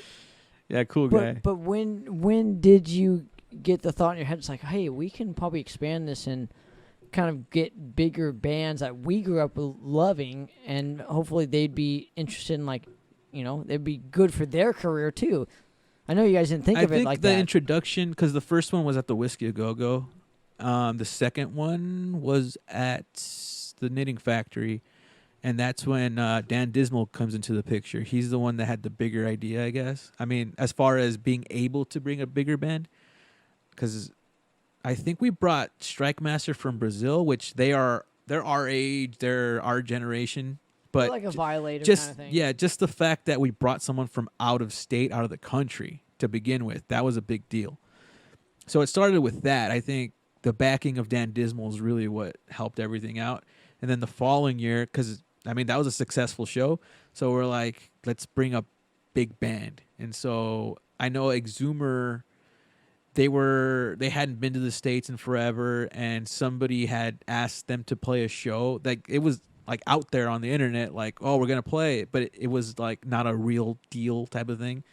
And so when we heard about that, I'm like, hey, they're willing to come to the U.S. It's, you know, and our manager at the time was like, yeah, let's make it happen. Who was your manager? Carlos's mom, Esther. Okay. So can you ever get into logistics when it comes to like how much you paid these guys to fucking come over? So did you pay for the flight and the? Yeah, you have to. Yeah. Okay. Yeah, that's one of the things. Unless it's like an organized tour, I believe. I'm not a promoter or nothing. I really didn't have to deal with so much of it. I just kind of knew little bits of it where it's like, I know that if a promoter wants to bring a band and then if they want to play another city, maybe two promoters can, you know, split the cost, that kind of a thing. I don't know. You find ways. These guys are they're just geniuses in that way where they're just like, we'll find a way.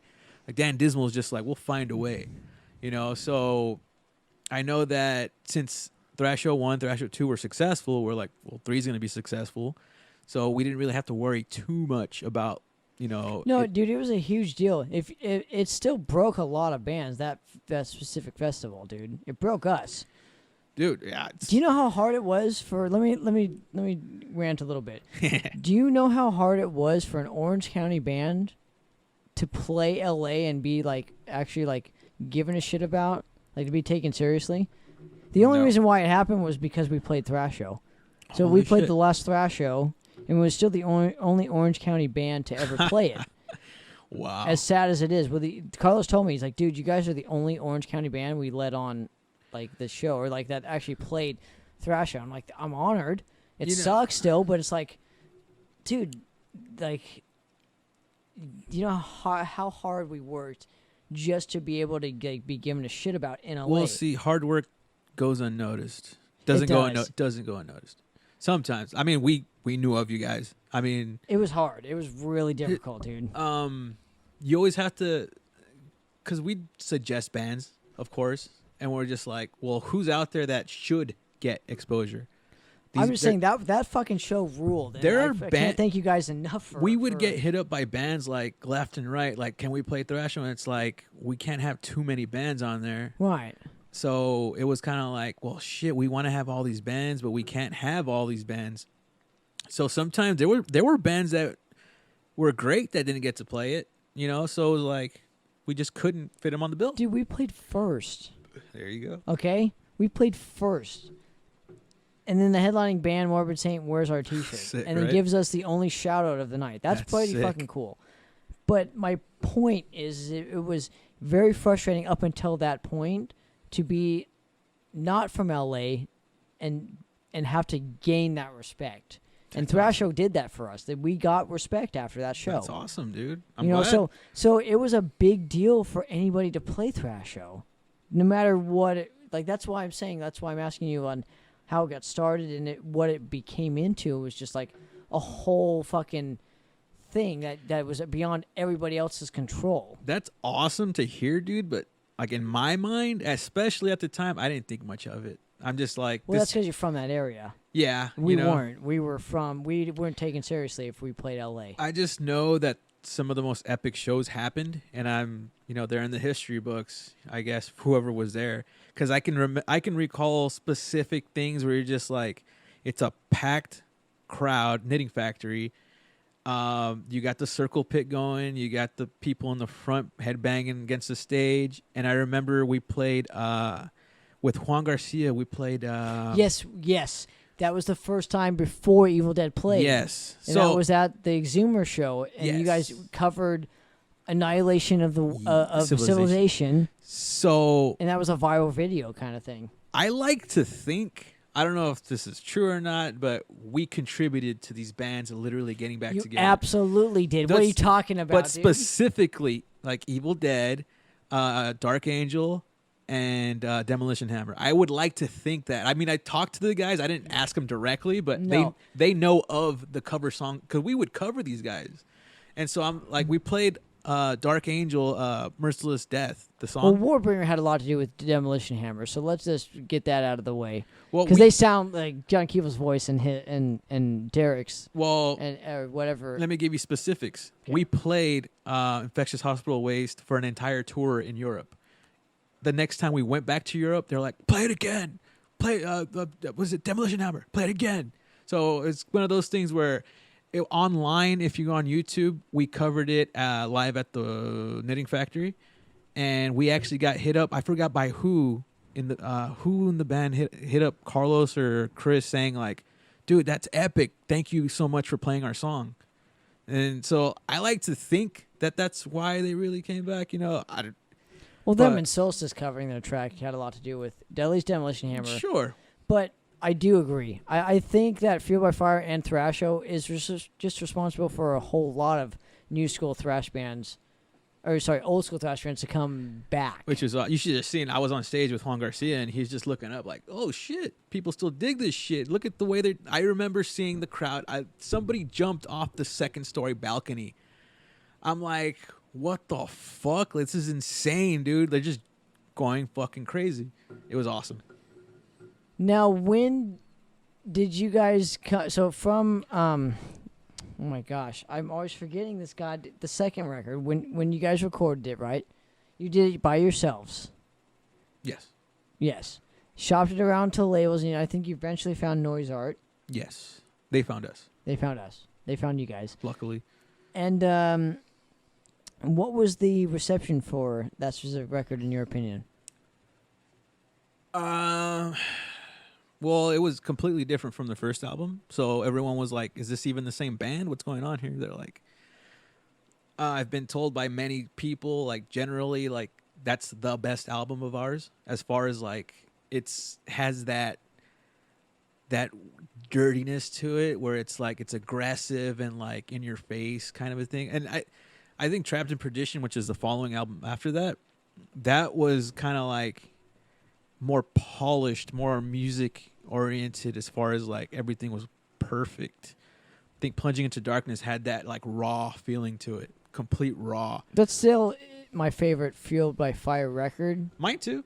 Not because it's your first to sing on, but because I think it was more Fuel by Fire than Spread the Fire. Yeah. It was more you guys, as opposed to like the adolescent. Like this is like this whole thrash scene's happening now, and this kind of essences that record, kind of like what Warbringers, War Without End. It, like all those records in like 2006, 2007, kind of like just embodied what was happening at the time. But I really thought that as a band, Fueled by Fire, like Plunging was the record. Yeah, I agree. Like your sound was that record. Yeah, I think that embodied everything that we wanted after Spread the Fire. I think, we've gotten a lot of compliments on it. That was our mix, our everything, dude. Like we sat there and we went through every detail about that. Like the little sound effects, like we made those by hand. Like those noises came from us. Like Within the Abyss, Carlos is the one doing the screaming, and the sound of the rats is me and Chris going like little things like that, man. Like little tiny details like that. The very beginning, the no sumos hik, like that kind of thing. I got the idea, obviously, like Slayer, but it was one of those things where I had seen I was watching something, and it literally, some guy, it was some TV show, and he had a book. The scene was like the camera over his head. It had nothing to do with anything. I think the show was just like some weird, like, fact or fiction type of show. He was reading a book, and it said no sumos hik on it. I'm like, what the fuck does that mean? So I look it up. I'm all, we are here. I'm like, yes, that our reintroduction is we are here. It's we are here in Latin. So little details like that. And Chris's intro to the song Evoke the Curse, it's an acoustic. And man, I still listen to that every once in a while. I'm like, this is just like, it flows perfectly. The production is not perfect, which I like. It's one of those things where it's like, I don't know. It's my favorite too. Why don't you think that you guys ever made a music video for any of your records? We just never got around to doing it. Honestly, that's the truth. We never got around to doing it. I mean, we could sit here and say we want to stay underground. No, we just never got around to doing it. It's one of those things that we actually said, oh, we should make a music video for this song. Like I had ideas. What song? Eye of the Demon. Okay. You know, that would make a lot of sense. Clear-cut idea of what I wanted, like who to be in it. I wanted, but it just we never got around to doing it. That's simple as that. I mean, we were on tour one time with Suicidal Angels, a band called Exorcist. Who else was on that tour? I forgot who else. Was that Bonded or no? No, this was Lost Society. Because I've heard that Exorcist. Story with the Bonded with the fucking just dude, shit. I would. You know what we should have is one of us and like Jose here. Well, no, because Jose brought it up, and so Carlos told me the story where, like, the tour just went to complete shit. Fucking A, did it go to shit. We could sit here and have a whole conversation about that tour. It was so fucked from the very, very beginning of that tour. We showed up. I had a good vibe to myself. I'm like, this is going to be great. We show up. Everybody has this, like, fucking look on their face like, this is fucked. I'm looking around. Like, I'm looking at the Bonded guys. I'm like, what's going on? And they're like, that's what we're driving. He points at this fucking van with this shitty little trailer where it's not even a trailer, dude. It was just like a flat with a tarp over it. Literally, that was what we were in. This is such a great story, dude. And it's crazy because the guys from Suicidal Angels, they were like already on top of things as far as being professional, like with their gear. They flew in their gear, which was like in these road cases, like fucking labeled on them and everything, to put them in that shit. It's like, dude, you could just literally get a razor blade or a knife and just cut that fucking thing open and take all the gear out. That's how cheap that shit was. And not to mention, like, what else was fucked up? The drivers were just shit. They didn't know how to drive. They were like, they would speed up, haul ass, and then brake last second every single time they would drive. I'm like, what are you guys doing, dude? And I didn't ride in the car that was the worst one. Those guys legitimately almost died. I'm not exaggerating. They could have been hit and killed while the car stalled on the highway. This is a tribute story. So at one point, we were in separate vans. I was in the one that actually made it to the gig. And I know like Carlos and Chris, and they're stalled on the highway, right? Cars zooming by. These guys are like, what the fuck's going on? The driver doesn't even know how to drive, doesn't know English. He's just he's Polish. He's just like, we don't, the car's broken. We're like, what the fuck? I just know for a fact that at that moment, Anthony looked right at the driver and said, "You're fucking fired." Fired the driver on the spot. See, I had started going with the story, right? Right. I paused a little bit because I need you to hear this part. Okay. How nice people could be. These guys are stranded on the highway on the way to the gig. Almost fucking died because this guy couldn't drive for shit. Anthony straight up fires the fucking driver right then and there, saying, "You're fucking fired." So they're stranded on the highway with all the gear, by the way. They had all the gear with them. I'm already at the venue. And I slept a lot that day because I took like 5 sleeping pills. And I remember they showed up and they were saying they were stranded on the highway, fucking just sitting there. And somebody drove by, stopped, some guy in a truck or a van, and said, "Hey, what's wrong? You guys need a ride?" So this guy randomly offered a ride to the venue, which was completely out of his way that I could recall. Just out of kindness. That's it. He's like, "Oh, you guys are stranded. Let me What take country? you." I think it must have been like Slovenia or it was Eastern Europe somewhere. But just goes to show you that guy just did it out of kindness. He just said, "I'm going to take you guys." Didn't ask for nothing. Took them and the gear to the venue. We got to play that show.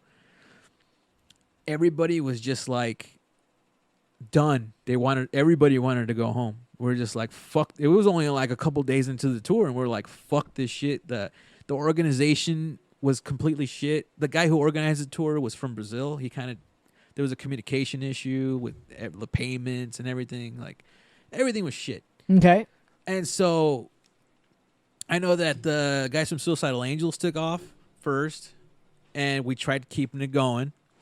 We tried, just toughing it out. But at a certain point, you're just like, this shit is dangerous. Like, how are we going to keep going? Right. So after the drivers were fired, we're like, well, we're going home, all of us. So I know Bonded, they were going home. And we're like, well, let's try to salvage this tour somehow. We're stuck in Europe anyway. We were at the airport for, I think, 3 or 4 days.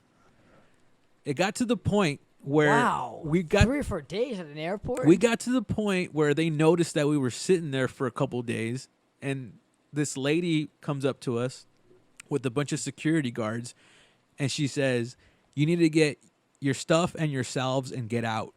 We don't want you here." And we're like, oh shit. Luckily, we had gotten the promoter to find a band that was willing to drive us around, a band from Italy. So a band from Italy had to drive all the way to Germany to pick us up to keep the tour going. How long of a drive do you think that was? I don't know. 12 hours? Maybe. Oh, man. But these guys dropped everything they were doing at home to go help us continue the tour. Just us, unfortunately. We wanted to keep going, but they couldn't keep going. There was only room literally for us and them. The band was Neurasthenia was the band name. And dude, I couldn't believe they got that done within a day. Like, they dropped everything and they went to go pick us up. The rest of the tour was okay. I mean, the organization of it was just still off, but we're like, let's just get through it. Screw it. So that was honestly, like, thinking about it now, I was like, well, that was pretty cool, I guess. Like, it's a journey experience. But when we were there, I was like, this fucking sucks. Like, this tour just went to shit like the first day. And I mean, there's details in between there. I mean, there was some fun parts to it, but I just remember it being a shit tour. It was not even supposed to be that long. I think it was only supposed to be like 3 weeks. But yeah, man, it was pretty brutal. How do you keep your voice in check when it comes to touring? I think the best advice I got was get as much sleep as you can. That's really when your vocals rest. You could be awake and, not talk, whatever. When you're doing so many dates, I mean, I didn't really at the beginning I cared a lot. Towards the end, like Dio said something once where he's like, you either got it or you don't. I don't know. So there's only been like a couple times, maybe 2 or 3 times where like my voice was fucked and I had to just get through it. And because I didn't necessarily take care of my vocals, but I still feel like I delivered. So it was literally those maybe 2 or 3 times out of all the shows I ever did. I know that when we recorded in Manas Studios with Eric Rutan, he had for the Trapped in Perdition record. He introduced this humidifier. He said that was the thing that saved him one tour because he was sick. He had like some kind of like something going on with his throat. He said that he would sit there and just be on this thing for however long, an hour, half hour, whatever it was, and he'd be able to do the show and the voice would go away again, but then he'd do the thing again. So that's one of the things I wanted to mention. So the Trapped in Perdition album, right before I recorded vocals, I got one of the worst flus I've ever had in my life, and my vocals were shit. And we only had that time to record the album. Well, there was no going back to do them. So I was just kind of like, that's when he introduced it. He said, help me do it. What's his name? Corpse Grinder. There's like George. Yeah, so he's over there. Like, I used the same one he used. He's like, use this. It'll help your vocals out. Check it out. And it did. It helped out a little bit, but I wasn't able to use any of my range. I changed my vocal style on that album because I was sick. I attribute it to I wasn't wearing socks. I was just wearing sandals the whole time. And we're in Florida. I didn't think nothing of it, but I'm getting lit up by mosquitoes. One of those fucked me up really bad, and I was having trouble breathing at a certain point. I was using our friend Andrew Gomez. He went on tour with us, and he had an inhaler because he has asthma. I was using that in the middle of the night because I couldn't breathe. I'm like, and I had to record vocals the next day. And I'm just like, fuck. And then there was a certain, because when you're recording with Eric Rutan, they call him the drill sergeant for a reason. He's like, you have to be on point, no bullshit, fucking know your shit. So I'm in the fucking booth, and I'm like trying to do vocals, trying to do it, take 1, take 2, take 3. And he's like, come on, fucking do it. And I'm like, I can't. And he got pissed. He's like, what do you mean you can't do it? And I didn't say it right then and there. I said it the next day because he saw how physically fucked up I was. He's like, we can't have you, you know. He thought it was a mental thing. I'm like, no, dude, my vocals are fucked. You can, when I was talking, I'm like, hey, dude, like my vocals are fucked up right now. So I think introducing that humidifier really helped out. It was literally just you put it to your face and you breathe in, breathe in, breathe in. So it helped out a lot. But other than that, honestly, like I never really took care of my vocals. I never felt like I needed to. So, thank you. Thank you. Yeah, if you're just joining us, talking with Mr. Rick from Fuel by Fire. We're just having a couple beverages, and we're getting back to his story in just a minute here, but I want to thank him sincerely for coming on the show. I know you don't do very many interviews, so and I'm sorry I'm bouncing around from story to story to like. I am different too, though, things. because I want to know certain things about the group, because I kind of was there, but I kind of wasn't there, kind of thing. So, when you were recording the Trapped, what was the Trapped in Perdition record? What was? I mean, I think you already answered it. The hardest part for you was the vocals, it seems like, just because of the fever aspect or whatever. And you know what? I think Eric Rutan put it this way, where I felt like shit physically, and then I felt like shit mentally, because I'm like, he's like, this is forever. This is legacy. You're going to die one day. And this is all you're going to have. You're going to leave this behind for people to hear. This is what they're going to know of you. And I'm like, fuck. I'm like, there was no option to go back to re-record vocals, really. I mean, we had 2 weeks. He was booked till the end of the year. Like, beyond that, maybe, because he's fucking busy. He's doing this, doing that. So it was kind of like, fuck. Like, and the album, to be honest, was not ready to be recorded. I know musically, we had the song structures done. I had the song titles. But as far as like, because we had to go back and rework the entire album because it wasn't long enough. And I'm like, why is that? Dude, why did you have, honestly, I think is it a label thing that you guys had to like try and... I think because the contract said the albums should be about 40, 45 minutes. Now, there was room there for us to go back to them and say, well, this is our album. They would have said, sure, go ahead. We didn't even think of it. Now thinking about it now, they honestly wouldn't have cared. No, they wouldn't have. When I talked to Carlos and you're like, dude, he told me that every album should be 40, 45 minutes. I'm like, no, it shouldn't. No.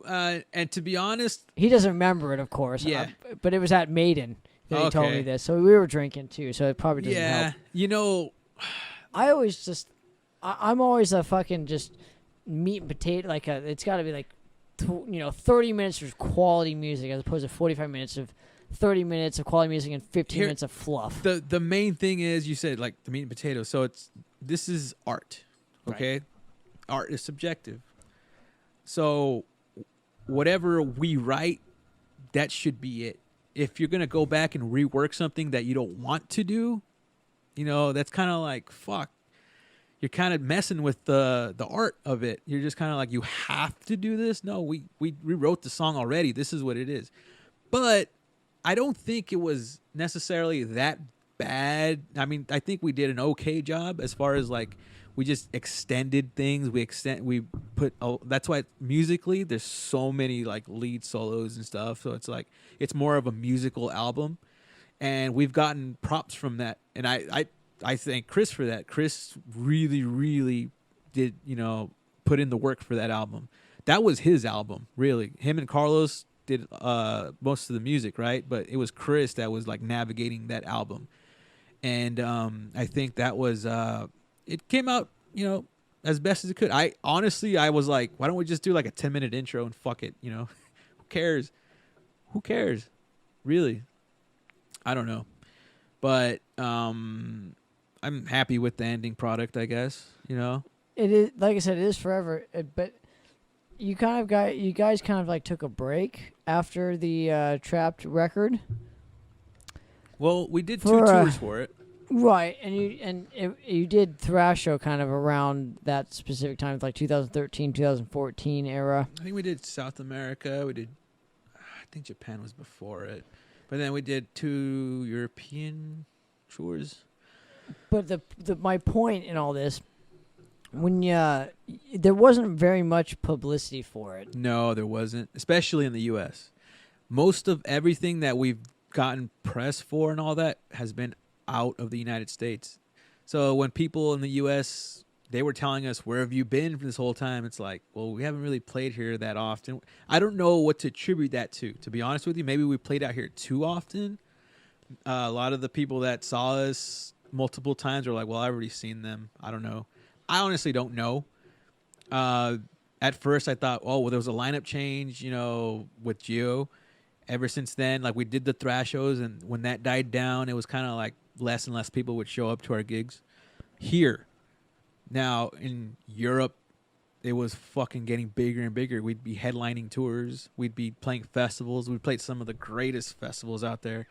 We did festival tours with Megadeth, fucking Wasp, and like, who else was on that? Well, that's why Hypocrisy. That's why those bands only play Europe, dude. Yeah, there's not a market for it out here. Yeah, so I get it. Well, it's weird because there's certain bands that are successful out here. I don't know what the formula for that necessarily is. I don't know what caused it. We played here, specifically in LA, in the SoCal area. I don't know. But I just know that we got bigger and bigger in Europe, and so we just wanted to play out there. We're just kind of like, well, whatever. That's where our market is, It's like if you're playing in front of like 20 people in the U.S., but you go to Europe, you're playing in front of 2,000 people. What are you gonna want to do? You're gonna want to go out there, Yeah, and I don't know. It's just weird. I don't know. What kind of a vibe does Europe give you guys as opposed to the U.S.? Because I've obviously never played there, so I wouldn't know. But Like, do they chant your lyrics out more? Yes. Do they? Okay. It's completely different, man. Like out there, it's more of like positive energy. Like a cultural thing as yeah. opposed to just you get whole families out there. Like their parents and their kids show up to a metal show. Like that happens here too, but not to that extent, to be honest with you. It's just different. You get a different vibe. People care. Like this is their life. Like they'll have their personal lives, like they'll work, whatever. I remember we stayed at this guy's house. He was a physical therapist or something like that. He was his name is Laurent in France. He let us stay at his house when I think it was the first time we went out to Europe. And you know, he's one of those guys, family man. He actually worked out of his house, you know, and his record collection was in the back. And he's like, it's normal house, fucking normal family. You walk into his fucking den, size of this room here, full of records. Like, to this day, I've seen record stores that don't have as many records as he had. And he had, his favorite band was Slayer. He had every pressing of every album, every, like, even like the shit that's like, that was not even supposed to be out. It was like, it was a bootleg. Bootlegs, Bootleg, everything you can think of, he had it. And this guy was a die-hard metal fan. I mean, it's one of those things where it's like, you would see him, you know, out in the street. You're like, oh, this guy's a normal guy. No, he lives, breathes for this music. He loves it. So that's just one example. There's so many examples of people that's their life is they'll go to a show. Their music is their life. That's the difference between them and us out here, I think, because they take it to another level as far as like appreciation. Just going to a show is kind of like a special thing for them on another level. I don't know how to explain it. I'm totally getting what you're getting. I've always wanted to ask you this too before I let you get out of here, and I appreciate a couple the 2 hours plus of this, and I want to keep going if you don't mind. I don't mind. Your influence as far as your vocal ability, like who did you always try and sound like? Because I haven't heard a vocal style of that, like the high notes that you do, the register that you actually do on stage. Never really heard a vocalist quite do that before. So I was always curious as to, I guess, who you tried to emulate with that. Here's the thing. So in the very beginning, when I tried to do vocals, in the very beginning, it was more of like Pantera, like Phil Anselmo, right? When they told me, we want you to do vocals, I honestly didn't think of it. I just kind of went. And when they told me that the songs required you to do high-pitched screams like Gio did, I'm like, I didn't know how to do those. I had to learn how to do those. And I'm like, okay, let me just do those. But as far as like what I was going to do, I didn't put much thought into it. I just kind of blurted everything out. And I love the raspiness. I've always liked raspiness. The thing I don't like about raspiness is like, I don't want to sound like James Hetfield too much, I guess. I don't know. Because that's him. I wanted to be me. And so I would do like the raspiness, but I would try to control it as far as like watching the syllables I would use. So, and I've had compliments as far as like one time I had David Vincent after a show come up to me and say, "You sound like Jeff Becerra." I'm like, holy shit. He said that to me. I was like, I do? That's fucking awesome. Like, that is an influence, but I never actually tried to do that. It would come out. So the raspiness, I guess, itself would be like from Lemmy, just that kind of a thing. But I never specifically thought like I'm gonna do it like him or like him or like him or anybody. I just wanted to just blurt it out and do my raspiness. Well, the reason why I'm asking, I always thought Rick had his own sound. Cool. Like I always thought you had your own thing going. Like the high notes. I've never heard it before. Maybe I'm wrong because there's so many fucking bands that I probably don't know that do that. Dark Angel has some like high pitched screams. But the way you do it, so you would go from like a register of like this, and then it would go into say this. So when I was always doing my vocal style, that's what I would always emulate, kind of that kind of progression. Cool. You know what I mean? Yeah. From like the influence that you took, I took as well. Like the lows to the highs kind of thing. So I was always curious as to what bands influenced you as far as that goes, because there's a yeah, I mean, I would say like Dark Angel, because they have the high screams too. Definitely Possessed. Possessed, yes. Death, that's definitely, all that stuff is influenced. Yeah, I would say those three specifically, only because I think I resemble their vocals a lot more. But I always wanted to like be accepted as an actual singer, and I never really got the chance to show it. Like, example, we played one of our demo songs at the Keep It True festival, and that required vocal, like clean singing. What happened was I didn't really train my vocals correctly, because we played like half the set, and then we played that song in the middle. And by the time we got to that song, my vocals were just fucking with me. I was doing all the raspy stuff, the high screams, and during practice, it never really affected me. At the show, which is like, it's on YouTube and all that shit, I'm like, my vocals are just shit. They're just like, oh, we'll see the end tonight. Like, I had these little fucking fuck ups, and I'm just like, fuck. Every time I watch that, I'm like, I'm better than that. And I wanted to show it off, and I couldn't do it. I'm just like, if maybe I would have played it sooner in the set, I don't know, but. What was the feeling like playing Keep It True Fest, and kind of how did the whole thing come about for you? So the first time we played, 2008, honestly, like, we didn't know much of that festival.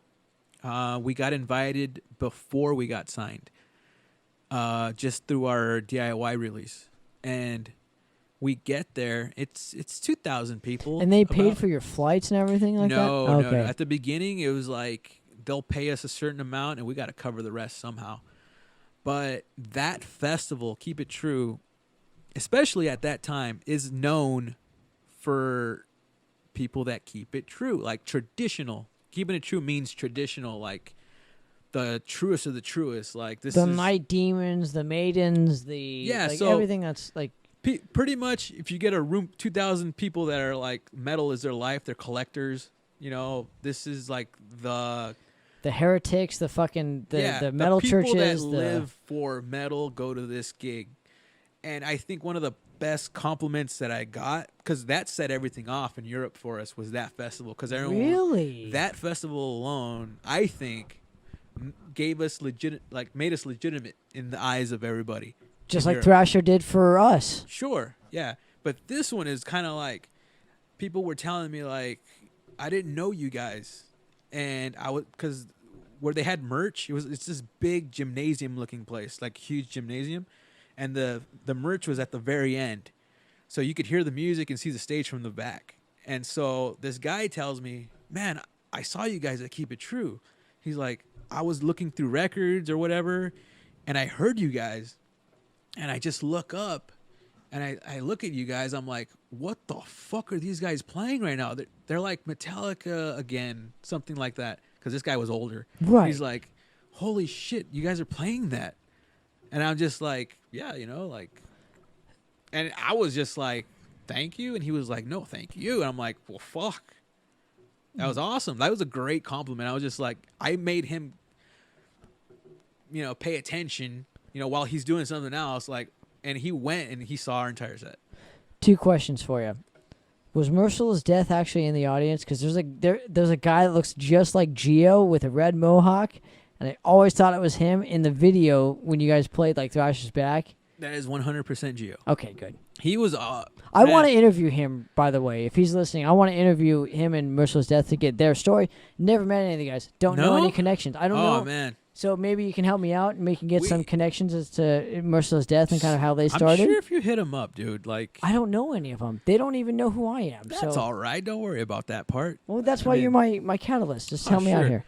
Gio's one of those guys that I love. He Gio. was there He's from the only guy I know. beginning. As far as like at first, he was just the guy that was at the gigs. He's been one of the guys. There's been quite a few guys, man. Like Carlos Cruz from Warbringer. Love him. I just interviewed him earlier. Dude, I remember that guy when he was a kid. He's Chris's age, but we met him when he was fucking like 15, 14 or something like that. Isn't that crazy? And he looked completely different, by the way. And he was a kid to me. I was just like, oh, cool. I didn't even know he played an instrument. I didn't know anything. And then, look, no, we became friends. We got close. And out of nowhere, he's this fucking phenom. Like a fucking legitimate phenom of a player. Yeah, he's you know? amazing, dude. I'm like, holy shit. Like, and he's one of the nicest people you'll ever meet, dude. He helped out, like, in the early stages. He was still younger than us, but he was still a supporter, you know? You know, people like him, like the guys from Ex Mortis, like the Warbringer guys, they were our age, but, you know, we all just supported each other. And it's crazy to think, like, they've been around that long, you know, doing the same shit, supporting, you know? And it's just a trip, man. Like, I didn't see it back then, but progressively, I'm like, holy shit. That's just them as individually speaking, though. You know, like, you can't ever notice that until it kind of, like, happens kind of thing. But I would like to get Marshall's death, because like I said, I don't know any of the guys. I've seen them. Maybe you can be my connection into how I can get them on this show and tell their story.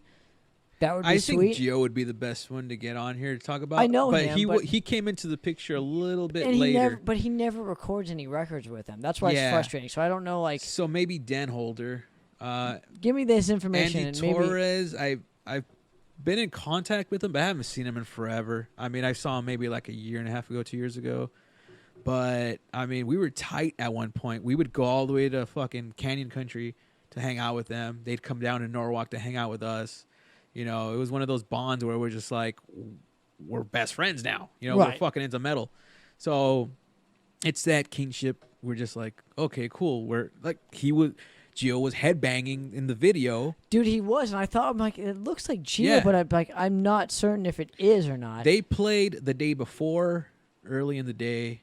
And he's recognizable. Like you know if you see Gio in the audience. Yeah, so he's one of the real ones, man. All those guys are. I mean, everyone I named. I mean, there's people, man, that came into the picture for back then that are still around that I can just sit here and name all these guys that are just like they're the real ones. But it's kind of cool that we're all still here. Yeah, you know, it's pretty cool. I'm in this picture too, man. I put myself in it because I have the biggest ego that I don't have, you know. Dude, it's been like when you fun. work for it, you get to say that stuff. Yeah, it's kind of sad and it kind of sucks. I try not to reflect too much, but like random thoughts will come into my head, like holy shit, like this happened. Oh, this happened. Can you give me a funny story, like for a tour? Dude, if you would have gave me time to prepare, I would have gave you something. I don't give any time. You know how my show works. You've watched it before. You're a fan of this podcast, dude. It's something that I would. There's so many stories, man. Like, give me one from like. I know Gio never toured with you, right? So the first tour that you ever did, the Trapped in Perdition, the Plunging into Darkness era. Give me just like one cool tour story. There's little things here and there, man. I mean, we did like a West Coast tour. I wear contacts. I use glasses. Contacts coming off on stage, and I just can't see shit. And I'm just like this the entire gig, like I can't see shit. There's things like that. Okay, I mean, honestly, there's fist fights. There's fucking crazy shit that happens. But right now, I can't think of any focus on one certain thing. I mean, I could tell you about times I got like blackout drunk in the middle of nowhere in France. That's a good story. I picked a fight with a tree and I lost. That kind of a thing. Like, the next day, my hand's all swollen. There's like thorns in it or whatever it is. What do you call those things from the tree? So my hand's all bark.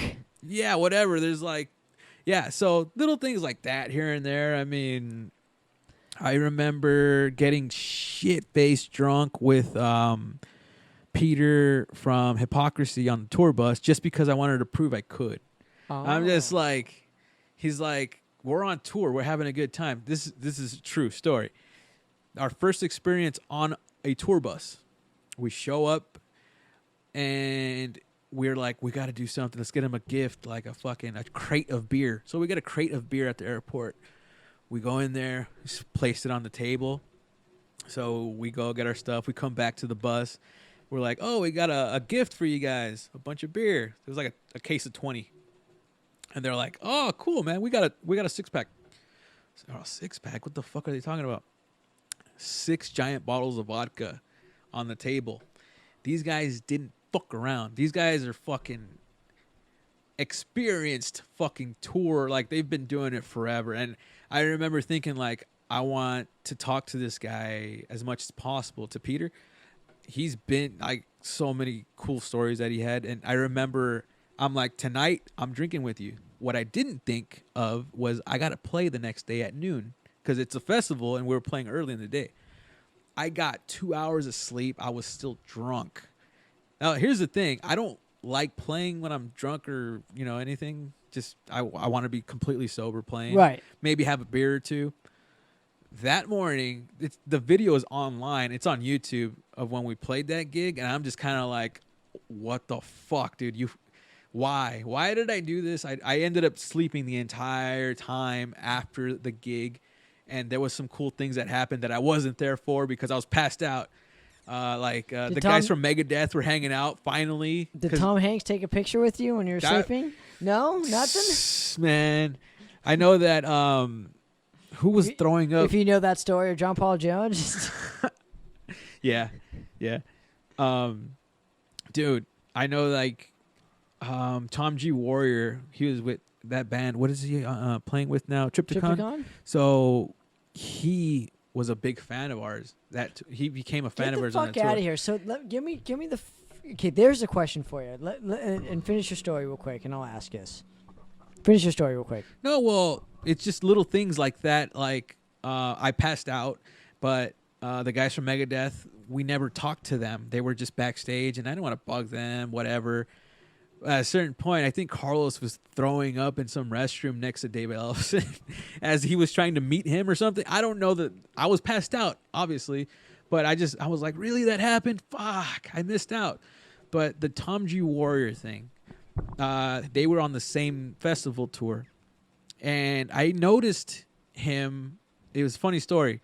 I was coming out of the restroom. It was one of those like it looked like this trailer here. It was like a small restroom thing. Because it was outdoor. And I'm coming out, and I knew he was on the tour, but I never met him. And so he's coming into the restroom, and I'm coming out at the same exact moment. So we make eye contact, and I'm like, oh, shit. I'm like, and he's wearing his fucking makeup already. And he's got the beanie on. So he has the beanie on. We're looking at each other. It's just literally us two. I'm like, oh, shit. And I'm like, oh, excuse me, bye. So I walk away, and I tell him the next day, I'm like, hey, man, we're huge fans, fucking Celtic Frost, dude. So I noticed the next day. Yeah, you're like, I love Cold Lake, right? So, amen. So he's standing by the stage watching us. I'm like, oh shit, he's watching us. This is cool. Second day, the day after that, watching us again. The day after that. So is he on the side of the stage? He's right at the bottom side of the stage, just standing there watching us. And then he tells his band at one point, hey, watch these guys. And so they're all watching us. I'm like, he's watching us again. So he's watching us, and I'm like, this is fucking crazy. He's like, you guys are fucking great. You guys are true. Like, again, the fucking, like, you guys are metal. You guys go up there, and you guys are fucking, like, raw. You embody the essence of what the music's supposed to be. Yeah, we didn't give a fuck. We're just like, bam, go up there, play, whatever. It was like the second to last day of the tour or the last day of the tour. And we're there with our friends' bands, like Skullfist was there. I forgot who else was there. The Ailstorm. Okay. Hailstorm? No, Ailstorm. They're Ailstorm. They're a band that plays pirate music. But anyway, so we're all the same age, hanging out. Most of the older guys hang out on their own, like all the Triptychon, Megadeth guys. What festival is this for? This is Metal Fest. It was just called Metal Fest. What country? This was like a couple France? It was a traveling Sweden? festival. Okay. So it was a traveling festival, and at the last date, it was like a 2-week tour. Tom G. Warrior walks up to us. We're all sitting at tables, hanging out, just fucking before our Right. show. He walks up, I guess, with his wife or whatever, and he points to us. He points to me, Carlos, and he's like, he's looking at his friends, his whatever, his girl, and he's like, those guys, this guy's right here, Fueled by Fire, they're the best band on this whole fucking tour. And I'm like, what the fuck? I'm just like tripping out. I'm like, I look around because I'm like, he just called us out in front of everybody, and I'm kind of like, this is fucking awesome. How cool was that feeling I for couldn't you? say nothing afterwards. I was just like, that was awesome. Like, fuck. Here's my original question after you told your story, I wanted to ask this. What were the 5 kind of people that kind of like surprised you as like, oh, they're fans of ours? Well, he'd be one of them, but Absolutely, but I'm saying like others. I mean, there's people that have said great job. I don't know if they're fans. No, but I'm talking like he was a legitimate fan. Like he watched us, he asked for a CD and all that. he's like what I am with you guys. So yeah, so I was like, oh, that's awesome. But I mean, we've had compliments from so many different people. Like, what's his name? Ronnie from Devastation came out to one of our shows. He was like, well, he played that Thrasho to Mayo. He played the last one. That's so. right. But you take it with, you don't take it too seriously. You're like, oh, thank you. Your guys are great too. Influence it. But as far as like anybody else, like I said, that compliment from David Vincent, he's like, hey man, you sound just like what's his?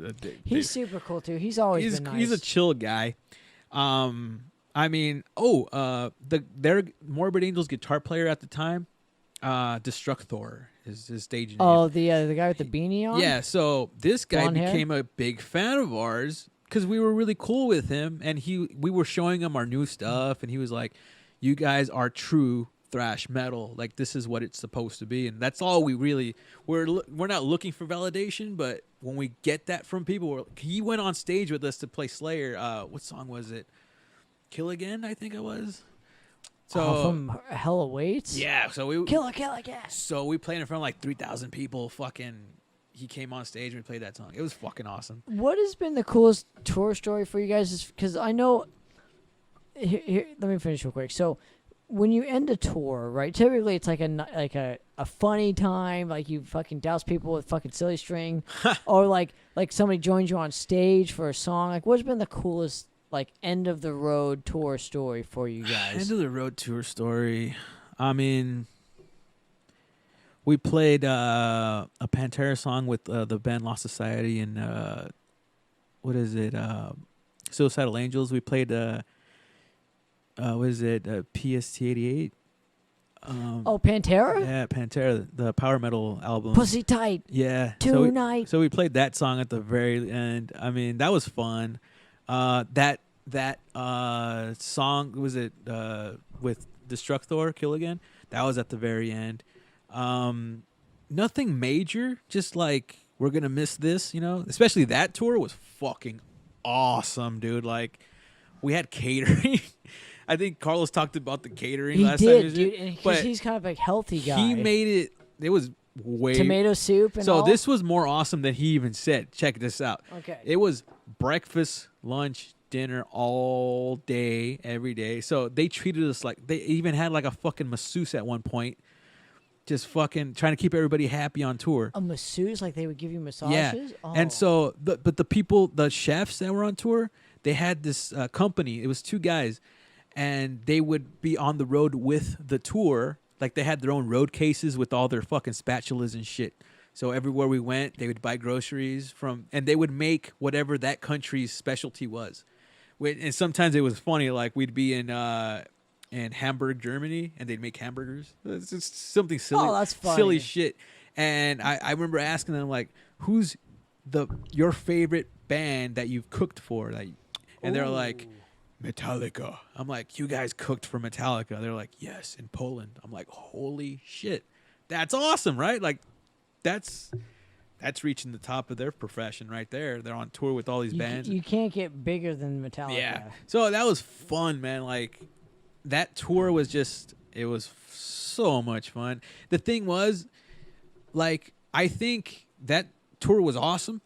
I would say that's probably the best tour we've done. But when we toured with Violator, and they're from Brazil, we toured with them in Europe, and I think that one was one of my favorites because we were so like DIY, where we would play and we'd have to sleep on the same stage we played on, that kind of thing.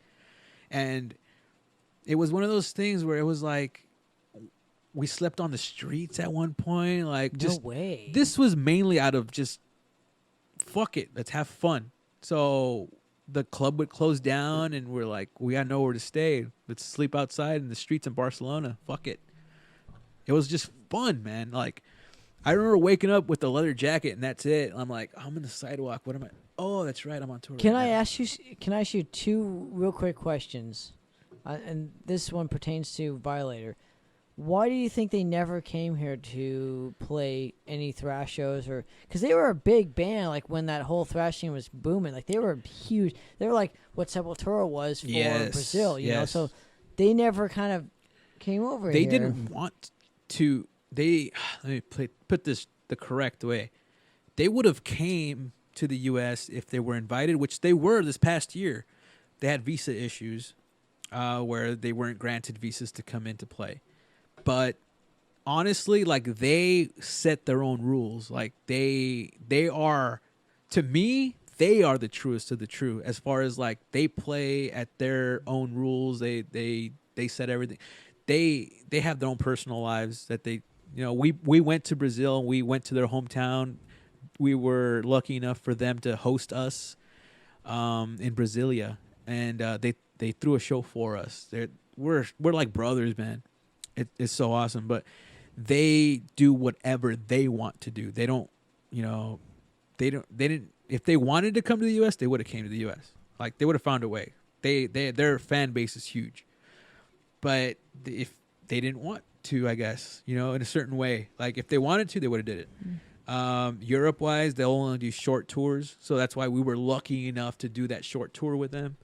That one was so much fun, dude. As far as like, I've seen what the top is, like as far as like you're in a nightliner or whatever they call it, the bus, you're catering every day. But when you're young, you're fucking touring in a small little van, sleeping on the same stage you just played on. We went to like Saint-Tropez at a certain point. Our driver took us there just to fucking drink and hang out, watching all these rich people. We're like, look at us, fucking long hairs, fucking hanging out.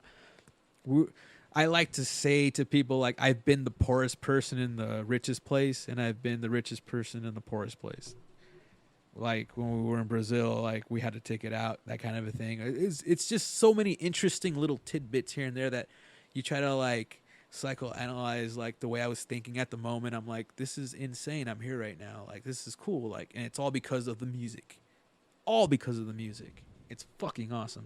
It is fucking awesome. I forgot my other question, so I'll just skip. Oh no. Oh, remember, I'm gonna go to the restroom. Okay. Yeah. Think about it. Yeah. So the Vector story I would like to get, because I don't know how. So he's taking a break, ladies and gentlemen. If you're just joining us, I have Mr. Rick from Fear of White Fire. I'm so excited to have him on. He doesn't really do many interviews. Before we get into more of something. More questions with Mr. Rick. I would just like to promote October 5th, Regal Inn. Madras will be headlining, so if you're interested in coming to see my band play, we're going to be doing like an hour set, so it'll be really fun in case anybody's interested. We're currently drinking some beverages here. I got the Hell or High Water glass right here that I was bought at Grill 'Em All. So if you're ever interested in any of that stuff, we're always there, you know, a couple times like a month. So come check it out. I'm gonna get back more into the story with Mr. Rick here. Don't really got any music for you, so I don't really know what to talk about. But I'm gonna be talking about the Vector thing with Rick. I would like, because I don't know how many of us peers know this specific band, but I would like I would like to get somebody's opinion of the whole thing. Who, what, when, where? So social media has played like a huge role in like every culture, and I don't know how familiar you are with Vector. A little bit. The whole situation with that whole like beating his wife thing. It's just like, yeah. So I wanted to just ask, because Dave's always been like a cool guy to me, and it's just, I just don't know how like much of that is true and how much of like. I don't think any of us really will know. I don't think we will either. The thing is, it's hard to differentiate. I mean, if you're a fan, okay, you love the music, cool. I think you're allowed to listen to it still. Okay, if there's 3 other guys in the band besides Dave. So. Honestly, I like their music. I don't know them. I don't know any of them whatsoever. I only know. I don't want to give an opinion on if maybe whatever happened. It's none of my business, to be honest with you. It's none of anybody's business. That's my point to it. And so, I mean, if something is going on there, if all that's true, that's a shit human being. I would never do something like that. I can't imagine. I don't give a fuck how inebriated you are. Yeah, or talented. No, I'm just saying, like, if you're, there's excuses to things. It's like, hey, don't fuck up. Like, there's certain things in life where you can just say, hey, don't fuck up. I mean, it's a weird thing to talk about because, I mean, drugs are a factor in everything, especially if you're... Abuse is a factor in everything, too. Yeah, abusing drugs. Yeah. Abusing drugs, mentally speaking. Yeah. And it's so easy to slip into that. I mean, I've been lucky enough to not go down that. With social media, though, it exposes all of it. So it's... Yeah. It kind of like...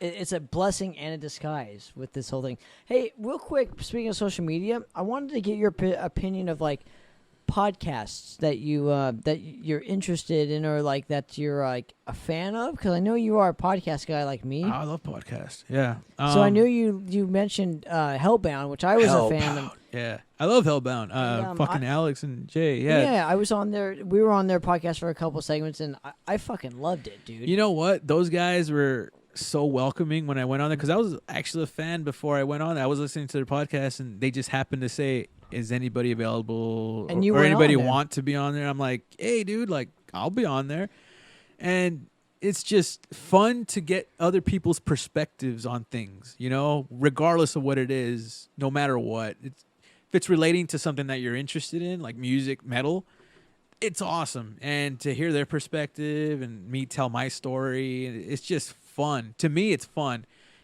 I mean, there's so many stories that need to be told, because honestly, like everything I've said on this podcast, a lot of people have gone through similar things. Every band is so similar, dude. I bet you if you have the Ex-Mortis guys, I know you guys have gone through certain things, fucking Warbringer. I mean, everybody has gone through so many similar situations that if you're sitting here and I'm talking about it and they're like, well, fuck, that happened to me too. Holy shit.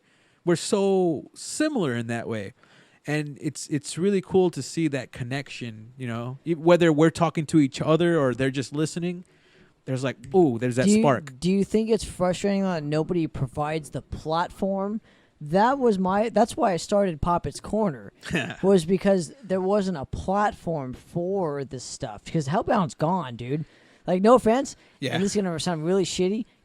This is one of the only ones that you got still, dude. Yeah, it's awesome. I know you've been a fan of mine. I appreciate, seriously. Of course, it's been a while. I've been a fan of yours for fucking God knows when. I fucking drove to LA to see you guys not perform. When you had Jose on the podcast, from Bondage, dude, you blew, seriously. Let me kiss your ass for a minute. You blew my mind when that happened. So we went to see, I forgot what show it was, at the Regent, and you're like, dude, I really loved your podcast with it was awesome. Jose, and I was like, somebody heard that? Like, that's cool to me. I'm like, I provided a platform for us individually, musically inclined, like, bands or whatever, to come on and tell their story, and people are listening. That's fucking cool. And it's cool because I know Jose. So we had, we talk whenever we see each other. But I didn't at that time. So it was when you did that interview, it goes in depth. So it's like, holy shit, like details that you didn't know about. You're like, oh, that's fucking awesome. Like, wow. Okay. So do you think, here's my question. Do you think podcasts play a bigger role just like bands, like Thrasho, Mayos and stuff? Do you think they play into like the more in-depth for a band? I think it can be. Yeah. I don't specifically know if it does. It can. I know that a lot of people have stories to tell. A lot of people there are people that want to know these things. And what better way to just have somebody talking to somebody else and everybody gets to listen. So that's really, really cool. And like I said earlier, like if you get to reach someone and they get to hear it and they get to correct the things that you did wrong somehow or anything positive that comes out of it. Or even if I ask a stupid question that like didn't really transpire, like I get called out on all the time. I like to know information. Yeah, that's the best thing, there's nothing wrong with that. It's awesome, So I think, because people have relied on like regular, like whatever XM, what is that? Serious people thing? go on there, musicians go on there, they get, or if you go on fucking, what is it, Blabbermouth or Metal Sucks, people read quick interviews, quick interviews, and I mean, fuck all those places. This is me talking. Fuck Blabbermouth and fuck Metal. What is it? You don't like the TMZs of metal? Fuck them, dude. At a certain point, they were just talking about who was that fucking drummer from... You mean you like the Joe Rogans of the world instead of the fucking TMZs? Yeah, me too. Yeah, man. Trust me. It's just one of those things where it's clickbait. They will sometimes they'll just put a headline where it's like they just want you to click on there. Well, all they want is money, dude. Yeah, and there are some podcasts who has one for Nuclear Blast, I think it is. I do like Banger TV. I think that's a good one. Well, what I'm saying is there are some good ones, and nowadays it's free for all. You have the internet. You get to choose what you watch. So I know that when I was growing up, we had MTV and VH1. VH1 was fucking gold, dude. Honestly, like, I got my education in music from VH1. Nowadays, it's complete shit. They don't even have music shit on there. And I remember watching Behind the Music on Metallica, all these bands. Pantera was the one I watched the most. That shit was awesome. We didn't have to actually seek it out. It was on TV already. Nowadays, it's online. You have to seek it out somehow. Do you think no one's doing it really? Like, that's been the damaging thing. Like, it's not fed to you anymore. You kind of have to seek... Any information you want, you kind of have to seek it out. So that sounds weird, like getting fed that stuff, but it's true. Like, you could get information if it's right there in front of you. Like, okay, cool. Like, I remember when metal ruled the world, that kind of shit. I loved watching that. I loved it. I'm like, this was an education in music, and those bands are all huge, but you're like, oh shit, it gives you a perspective that you didn't know before. And so I think growing up watching those kind of things, I felt like, fuck, like, James Hetfield saying, this could be you. I don't know what that was on, but he was just like, this could be. I'm like, yeah, it could be me. I don't know. Fuck. It's how much work you want to put into it, though. Oh, yeah, for sure. And the climate was way different back then. Oh, yeah. Dude, I've heard some crazy stories from back then. Especially, what is it, Ron McGovney? What's his name? The bass player? Ron McGovney from Metallica? Check this out real quick. Okay. Norwalk, California. Everyone likes to say that Metallica started in Downey and moved to San Francisco. Right. They started playing in fucking Norwalk.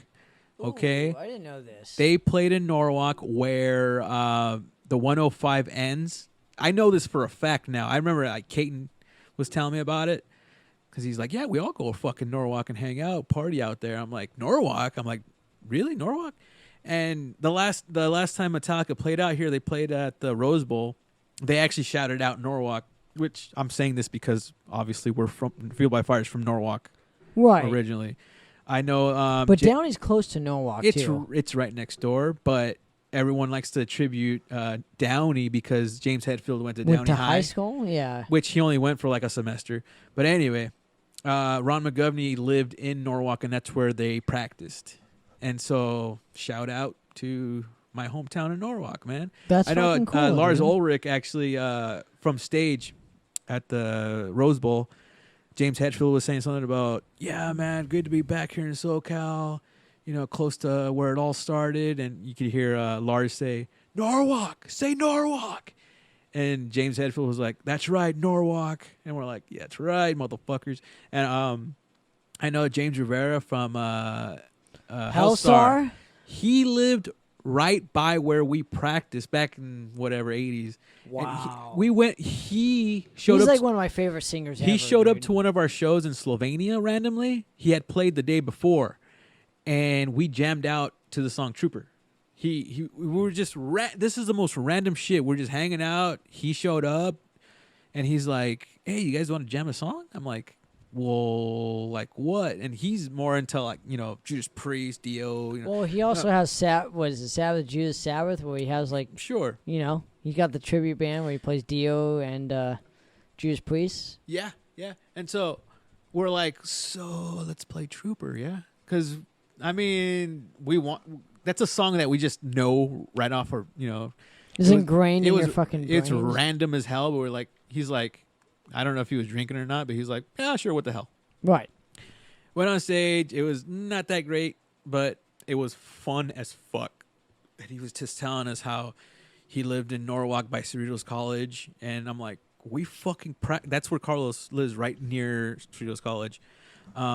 Another side note to that Cerritos College, Bill Ward, Black Sabbath, had a radio show out of Cerritos College. He's in Fullerton now, I think, right? Is he? Yeah, he does. He still does radio, dude. How random is that? It is random. It's what cool, the fuck though. is he doing out here? Like, but it's so cool, dude.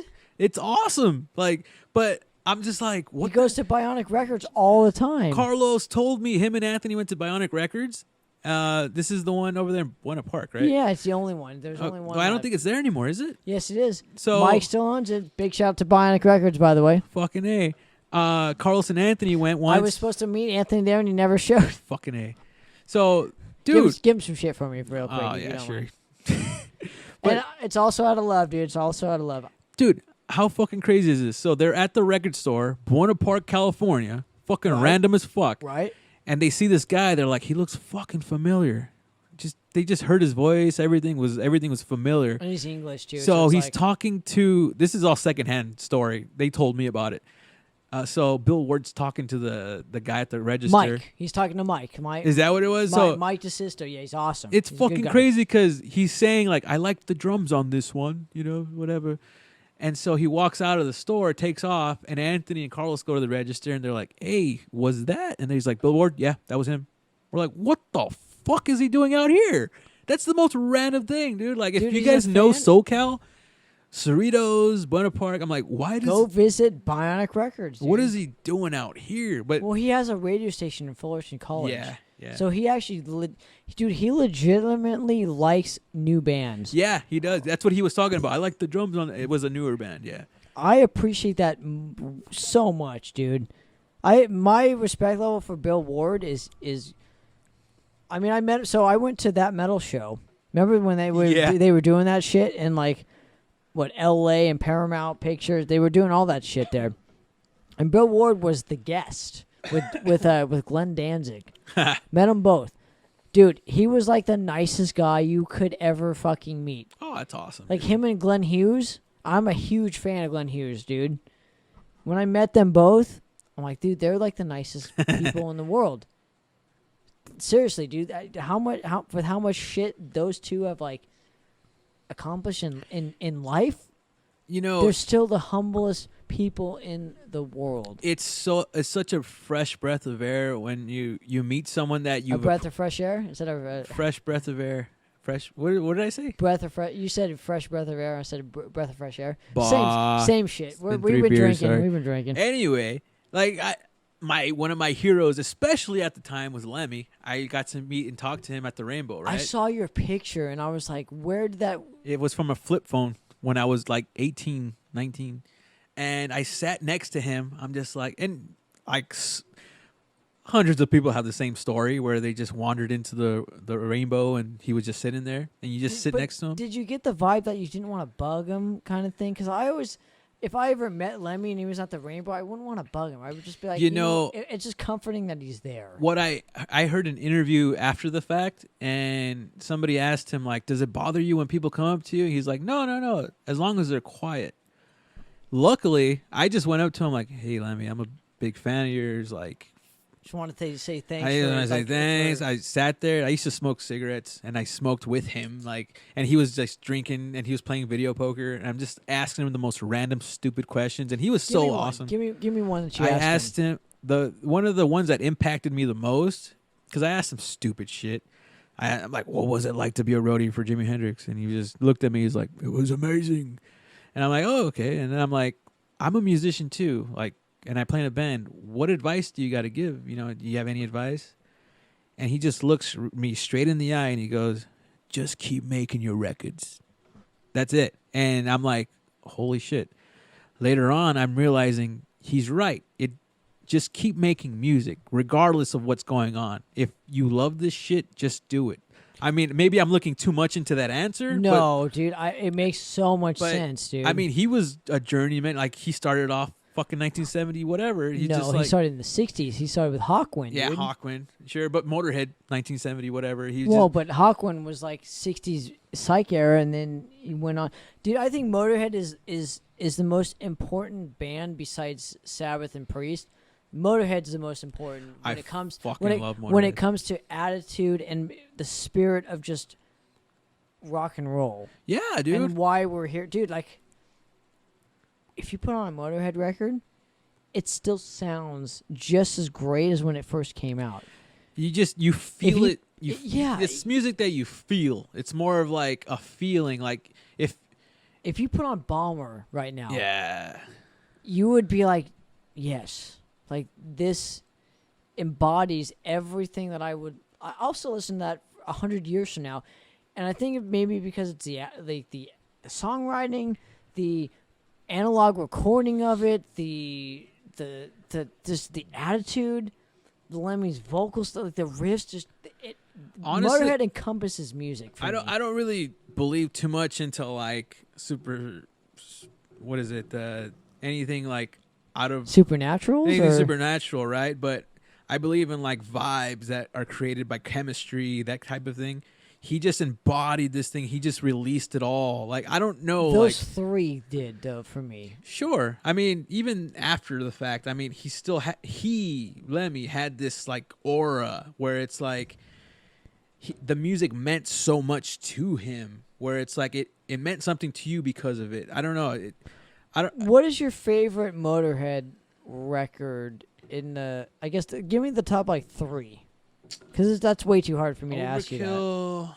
I would say Ace of Spades. I mean, honestly, Ace of Spades. Like, what's that song?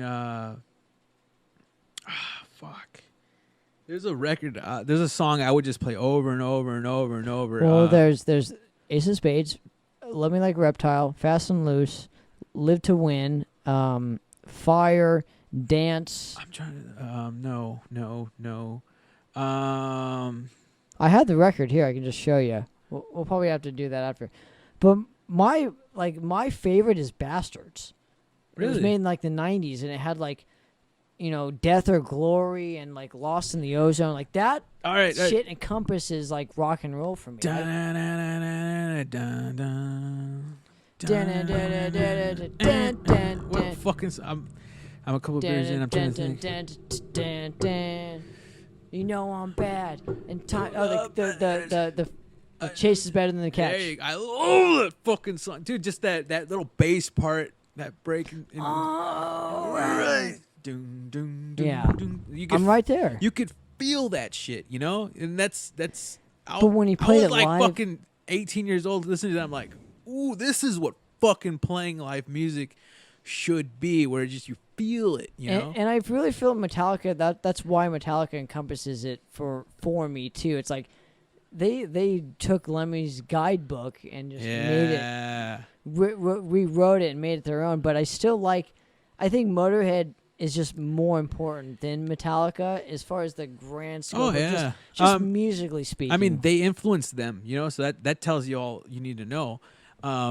There's so many great fucking songs where Stone Dead Forever. I fucking love that shit. Well, that's dude. off of isn't that off of Bomber? I think Stone Dead Forever. Yeah, I think that's off, or it's off of Overkill. They came in the same year. Point being, I really feel like Lemmy and Motorhead were just like the cream of the crop. Yeah. That's one of the bands I always wanted to open up for and never got to. You got to meet him though, so it's like, yeah, I got to meet him. There were certain bands like I said earlier, I never really had a plan on anything. I just remember like we would advance as far as like we played a bigger place. We got to open up for this band. But there was like specific things that I thought in my head, like, would it be fucking awesome to play, like open up for Slayer or like Iron Maiden, whatever. We actually got to play Hellfest, same stage as Slayer, but it wasn't with Jeff Hanneman. Gary Holt was at the helm for the guitar. He took over. But, I mean, little things like that, I'm like, I got to fucking share the stage in that sense. Iron Maiden was on that bill too. They played the second day, though. Festivals are big, so you can't really say like, oh, we directly opened for them. But it was one of those things where like I can say, we were on that bill with my fucking favorite bands. And the other one was Pantera, not necessarily Pantera. I wish I would have opened up for them. No. I'm talking about the Phil Anselmo and the Illegals. They played 2 shows on the same festival circuit we were on, and I got to meet him. When I met him, I was just like, dude, I just, nice to meet you. It's like when I met John Bush like 2 or 3 days ago. It's like, I'm the biggest Armored Saint fan, period. We randomly met him one time, and Carlos recognized him, and I didn't recognize him. Dude, he walked across the street. So here's a funny story. Let me tell you this real quick. You'll appreciate this. Nice. So we went to there's a movie theater in San Francisco, California. I forget what it's called, but they were showing Murder in the Front Row, the documentary there. Me and Andy and Shauna. I love Andy Ford. He rules. Big shout out to him and Andy, Shauna. you rule, but San Francisco Giants suck. Well, here let me finish real quick. So we went up there, right? There was no parking. We finally found parking. We had to walk, and we had to pay for parking. Walk to the movie theater. And as soon as we get in, so check this out. I know you're looking at your phone right now, and I'm going to call you out real quick because you are. But so Slayer was there. Oh, shit. Exodus was there. Literally, so Rick Hunnell and Tom Hunting, they were all there. Wow. And anybody, it was like the better NAMM. You know when you go to NAMM? Yeah. But this was way better because it's like in the movie theater. And everyone there was like famous. My personal favorite Bay Area band besides Possessed is Blind Illusion. Really? So, yeah, dude, come on. You know Madras? We're a technical fucking band. Sure. Blind Illusion, the Insane Asylum, is like my Bible. Well, one of my Bibles. So, Mark Biederman was there too. And he's like one of my personal heroes. Doesn't mean anything to you guys. Just means something to me, right? So that's where I leave it at. So, the movie lets out. They're all in the movies. They're all in the movies watching Murder in the Front Row. He comes out with Doug Piercy of Heathen, and he's in Blind Illusion now. He played on the first 2 Heathen records or whatever.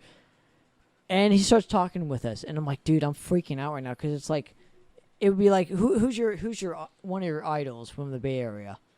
Idols from the Bay Area. You could go Gary Holt. Okay, so it'd be like if you were talking to Gary Holt on your show. And that actually, the first time I talked to Gary Holt, I was fanboying out too. Oh, dude, we all did. Me too. But my point is, when I got to interview him, I'm like, dude, this is like the cool. Like nobody's gonna believe me, and I don't give a shit. And even if people believe me, they wouldn't think it's that big of a deal. But to me, it's bigger. Certain bands mean more to me than they do to you guys and everyone else. Just like some of the bands you mean more to you than they mean more, less to me or whatever. So we were interviewing him. He tells me all this shit. It's just like, this is like the coolest thing. This is my first time that I ever got to, and I didn't fanboy over him, but I was like, it was just really cool, a cool experience. I never got to experience. Yeah. And with Madras, I never got to experience that because we're like not that cool. There's no demand for us on that level to where I can, So with the radio show, we got to do that. And I just remember interviewing him and asking him all these killer questions. Nice. And he ends up coming with us and helping us pack up the show, and we go into my car, I ended up showing him some of the new Madras material for album 4 that we're currently recording now. And he's like, dude, I love the colors of like your new record. That's awesome. And I was like, dude, I'm freaking out right now. Like, it's like, it'd be like if you showed Gary Holt your new stuff, and he was like, dude, I really think this is amazing. We actually did that with Mili Pedrosa, creator. Wow. We had just got the new mix of the album, or one of the first mixes of Trapped in Perdition, and we were playing it loud. He was outside hanging out. This is on that tour, and that album hadn't been released yet, and we're all, oh shit, this is fucking Millie's out here. We're playing it loud. He's like, hey, check this out. We were telling him like, this is our new stuff. He's just standing there listening. He's all, holy shit, this is from Eric Rutan? He's like, we're like, yeah, it is. He's like, sounds really fucking good, man. It's heavy. I'm like, holy shit. Dude, Creator, I remember one of the people I want to shout out. So Creator is like to you a Blind Illusionist for me. Okay, like well, the same thing, kind of. Okay, so I remember when I was introduced to Creator, it was by our friend, who has now passed away, Juan Guzman, Warrior was his nickname. I'm sorry to hear, dude. Yeah, he passed away 2015, but he was really he's from Norwalk as well, and he was more into the extreme metal. He's the one that introduced me, and like he was really close with Sal, so he would give Sal. If I met him. Maybe, but he would give, here's a record. He would show Death. He had a Death tattoo. This is when we didn't even know who Death was. He's all, yo, check this out. He was a BMX guy too, so he was close with Sal and Carlos. But he would show us bands like Death, Morbid Angel, and Creator. I remember specifically him telling me about Creator. He's like, they're playing. This was like 2004, dude, and he's telling us, hey, dude, Creator's Enemy of God tour, dude. Yeah, Violent Revolution. Oh my. So he's God. telling us about, he's like, do you know Creator? I'm like, I haven't heard Creator. He's like, I got to show you them. So this guy, I wanted to shout him out because he was really instrumental in showing us some of the great bands that we got influenced by eventually. And I remember just when we were on tour with Creator, I told Millie and I told Trey from Morbid Angel, I'm like, about him. And I actually got the chance to tell him before he passed away, hey, man, I got to tell them about you. And he was like, really? Cool. Fuck yeah. What did he pass away from, if you don't mind me asking? I think it was a drug overdose. I think it wasn't really clear, but I mean, he's one of those guys where I wasn't super close with him, but I was like, he was very instrumental in teaching us about more metal. Like, when you're younger, you want to know more bands, you want to do this. So he would show us this and that. Like, oh yeah, this is fucking, more of the obscure type of metal, and we're like, fuck, this is awesome. But anyway, yeah, so I was always psyched when we got to talk to Millie, and he got to tell us, oh, that sounds killer, man, that's fucking great. I don't know how to do his accent, but little things like that here and there where you're just like, it's time. It's fucking awesome, dude. Like, sorry, I always the flag of hate. It's time. Oh, dude, when you go on tour with these guys, you get to know Carlos them. told me that all he does is sleep, and I'm like, that makes so much sense to me. He's a lot of the older guys, to be honest with you, they've been there, done that. They've been on the road so long that they're just like, have, dude. Because we were young at the time, and to be honest with you, like, we were looked at as like, if you're ever on tour with a younger band, they have more energy, obviously. They're just out wanting to fucking, we get done playing, we want to party. These guys get done playing, they want to go to sleep. So it's one of those things where we took advantage every time that he was available to hang out, So we always wanted to hang out with these guys. So I know like Trey, he's a strange fellow from Morbid Angel. So he's always hanging out, but he's always smoking cigarettes. He seems quiet. He's just a strange fellow, but very down to earth. To be honest with you, like he seems unapproachable, but once you start talking to him, he's a really nice guy. But I don't want to say like I said earlier about seeking validation from people. Like we never really did, but when you go and talk to these guys, you're kind of like feeling out. Like, I hope they know about the band. Did they hear us? Do they like us? Whatever. We're not just here buying on the tour. Yeah, but when someone's cool like that, you appreciate it. I loved it. I don't know where else I was getting to this, but Well, I no, started off saying that All I Millie want to do would is just sleep, dude. That is true. Yeah, these guys have been there, done that, you know. So, in a certain way, I wish I would have toured it with these guys when they were younger, where they were just like, you know, they're done playing, they want to go fucking hang out, just fucking drink. I know that Peter from Hypocrisy, he loved fucking just pounding beers afterwards or pounding vodka, whatever White Russians he would make. So that's one of the older guys that he would actually, you know, we got close with him. It was weird because I personally, none of us really knew Hypocrisy that much, like that many of their records. We kind of just knew some. But since we approached him as friends first, musicians after, we had a closer bond in that sense where it was just like, hey, what the fuck's going on? Oh, we're fucking bullshitting, you know, shooting the shit. And we became close in that sense. So usually that's what happens when that fanboy experience doesn't happen whatsoever and you just approach someone as a friend, as a bullshitting kind of person. Can I ask you a question real quick? You can ask me any question, Tanner. I appreciate it. That's what the mic is for. Where are you guys at as far as touring goes for Fueled by Fire? Right now, I think we've kind of agreed that we're not going to do any extensive touring. You know, So that we're kind of nothing European anymore, nothing. Yes. Here's the thing. So you don't necessarily need to take too much time out of your personal life to go do those things. Example is we actually played Keep It True in 2012. We went, I only took 2 days off of work to go out there. We played the festival. We hung out for a day in Germany, and we came right back. So Do you only bring your guitars out Yeah. there and then they like you could put give your 'em- equipment on whatever rider, you know, just, I want this and this and this. They usually have it. The what is it called? it's a tour rider, yeah. It's like what you want Yeah, before you so go into a show or something. Yeah, so like the festivals we played, they give you an option of what you want to play most of the time. It's Oh, pretty okay. cool. I didn't know that. So Yeah, so like you we can played ask them for not just for drinks or beds or whatever the fuck goofy things you want, but like actual things. your backline. Yeah. Yeah, That's whatever cool. you want on your backline, they'll more than Provide. like even if they don't have it, it's like okay, but they have a good alternative. Like if they don't have my Mesa Boogie, maybe they'll have the fucking PV. I don't know what else. 6505 instead of a. So 50, I've never really 5105. I've never had 50. to actually use an alternative. They always have the good shit. They'll have a Marshall. They'll have a fucking, you know, anything. That's the cool part. I think every single time we've gone out there, you could rent your gear or they'll provide it for you at the festival, whatever it may be.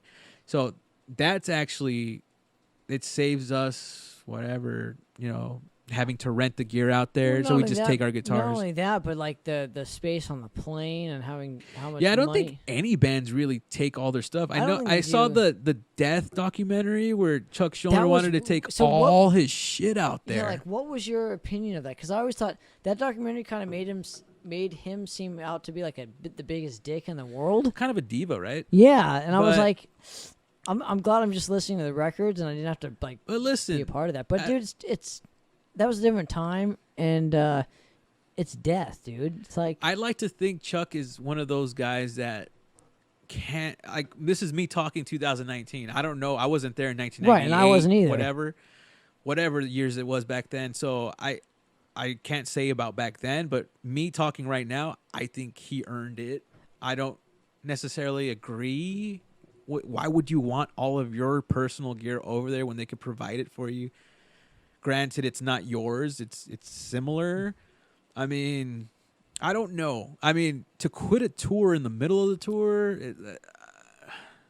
I've known of bands doing that, and I'm just like, why? But if he had his reasons, he had his reasons.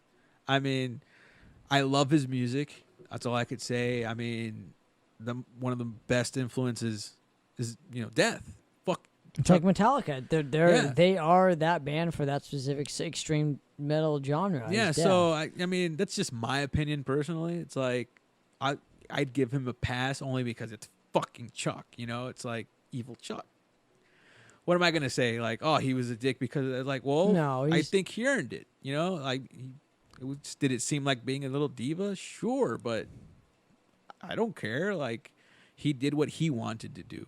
the same thing. If I wanted to do something or didn't want to do something, that's my decision. Right. I really don't care about anybody else's opinion, and I'm pretty sure he didn't care about anybody's opinion either.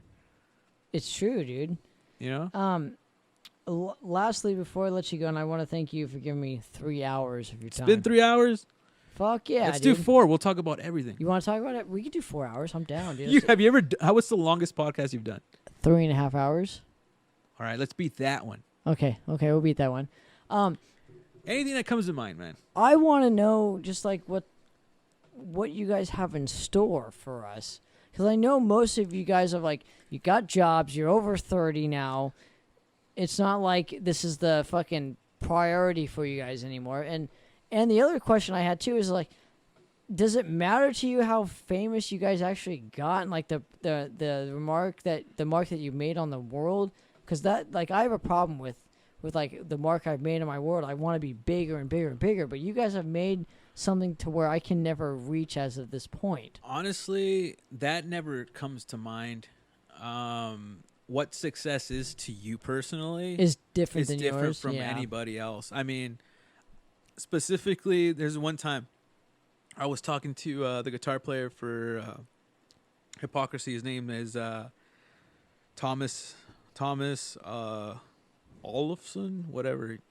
So we're standing outside at the backstage, and I'm waiting to go on stage, and we're just bullshitting. I'm just telling him like, yeah, man, we're just here, you know, we're just trying to make it. And he's like, make it? What do you mean make it?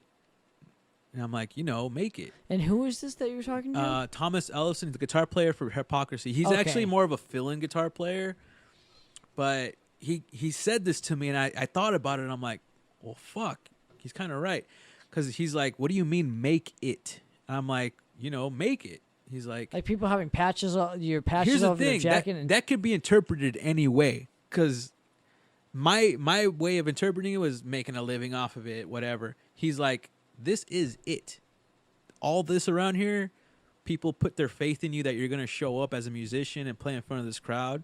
This is it. There's fucking like 10,000 people in the crowd right here. See, but I've never made that, so that's why I'm asking you. No, yeah, but I'm a loser as far as that goes, dude. Like, I didn't think of it as this is it. I thought about this is just a stepping stone for it. I don't know what it is until he said like, well, it could be anything, bro. Like, this is not good enough for you. It's good enough for me. Like, what do you want out of this? Because anyone would kill for this. I just want to play in front of more than 1,000 people. Sure, everybody wants I've to do that, never right? done it before. Sure. That's the thing. It's like, once you get there, you want 2,000 people. Yeah. Once you get there, you want 10,000. What is it that you want to consider success? What is it, you know? So it all depends on you. So honestly, me, I never had a predetermined, like, I'm going to do this. Maybe I should have. We would have, like, got farther. Maybe if we set goals, like, because we went from playing backyards to playing shitty venues to playing big venues to opening for a fucking creator. to playing bigger venues. Like, you know, so it all happened gradually. I never planned any of that shit. I don't think any of us really thought that far ahead. We were just kind of going with the flow. And now reflecting on it, I'm like, oh, shit, I did that. That's pretty cool. Yeah, it is and pretty I could cool. probably do it again if I wanted to. That's pretty cool, too. I'm just always stuck in the essence of, like, fuck, I know those guys. Like, I used to play with those guys, and I'm down here watching those guys. Like, I want to be up there playing so people can say the same thing for us. Where it's like, I used to know those guys. Like, I know those guys. It just depends on situations, man. It does. I mean, and maybe I shouldn't, like, have this ego that I should when it comes to, like, why we never so-called made it, whatever the fuck that means anymore. What it is, yeah, sure. I mean, but we made records that have changed people's lives. That is the coolest Sure. thing, in my opinion, ever. And some people getting signed alone, they're like, we made it. It's like, no, bro, this is when the hard work really comes in. If you're not ready for it, you're fucked. So it's like, what is it? You know, you made records. I'm trying to get to that though. Like, what is it? What Sure. does that mean? What is it to you? Is what I'm saying. You know, like what it was to me. Like I said to him, that guy Thomas, I'm like, I'm just trying to make it.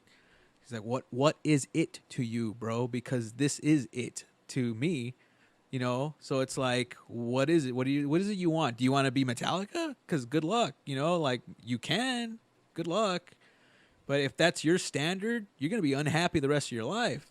You know, like, fuck. There's just so many different things that could happen that, and we never really thought that far ahead, like I said. So it's kind of like anything that did happen was fucking sweet. You know, like, that was awesome. Like, we were playing sold out shows in Hollywood, sold out shows, fucking Europe. It's like, oh, that's fun. Cool.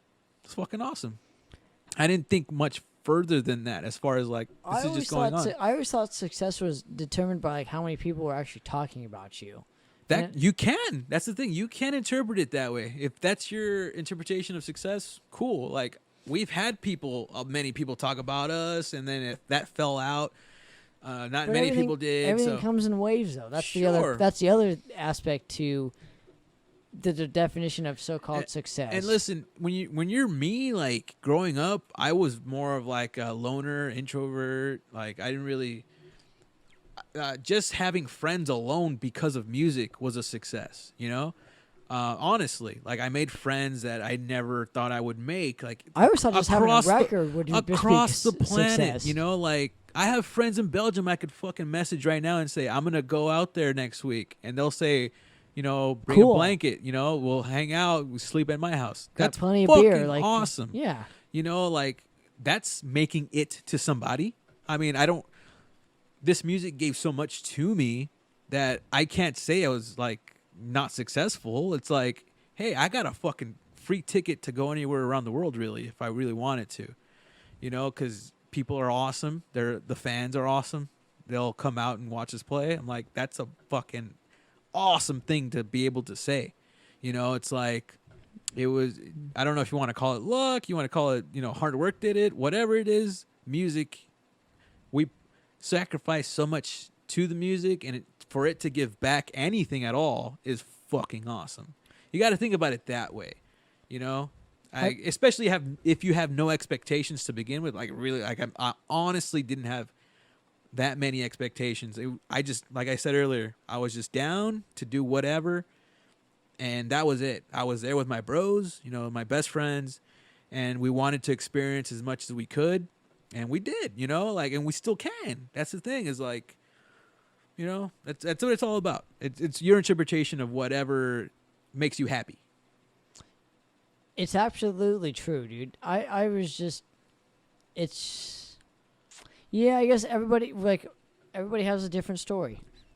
Yeah. That's the thing. Everybody has different, like, my story is completely different. I was never treated with respect until like 10 years into my career. So it's a little hard for me to grasp like the respect level because, well, I was never given it. I had to work for it.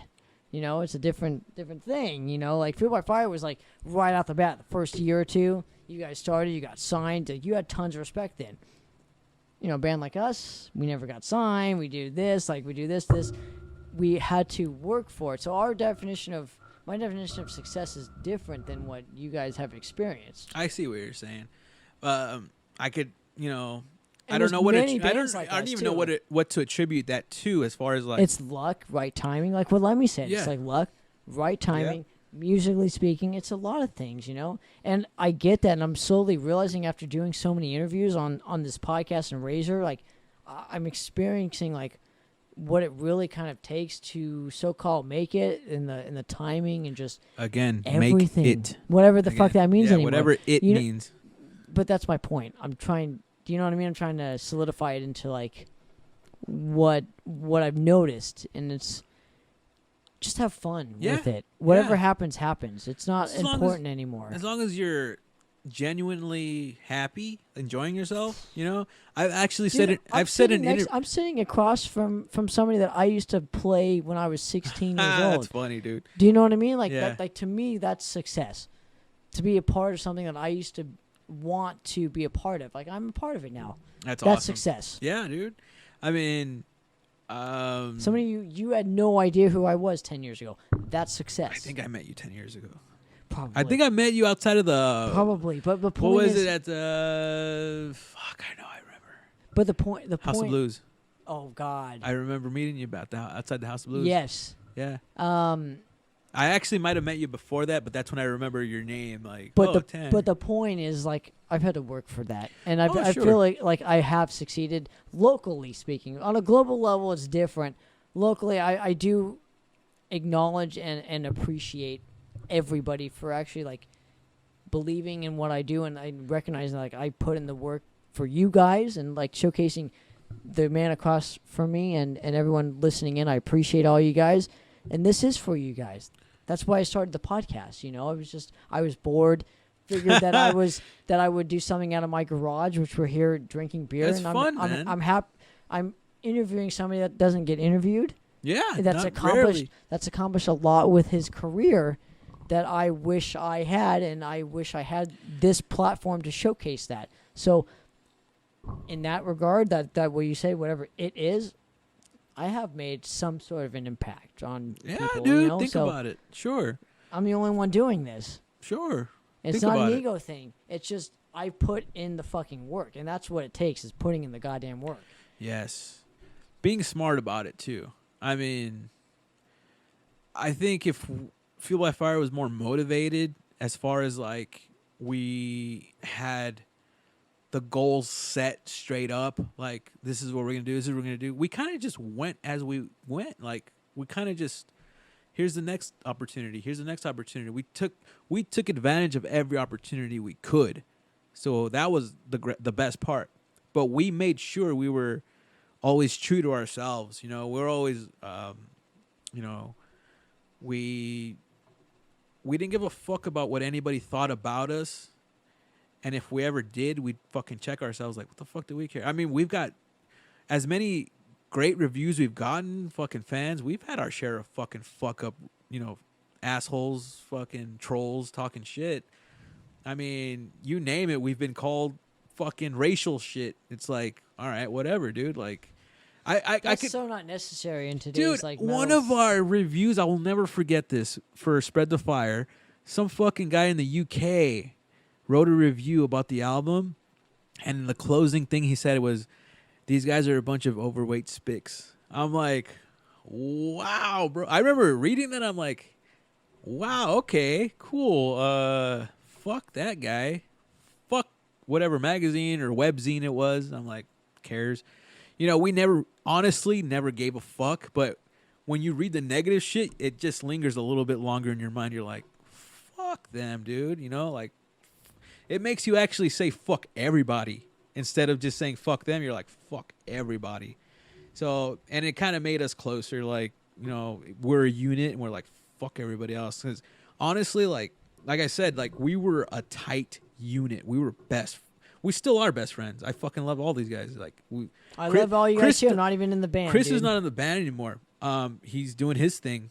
We support him 100%. He has so much fucking talent, dude. Like, He's also smartly. He's smart Yes. about what he does business wise. So I'm saying, like, you know, whatever lineup it's been, like, even Gio, like, we were best friends at the time. I don't know. I lost contact with him a long time ago.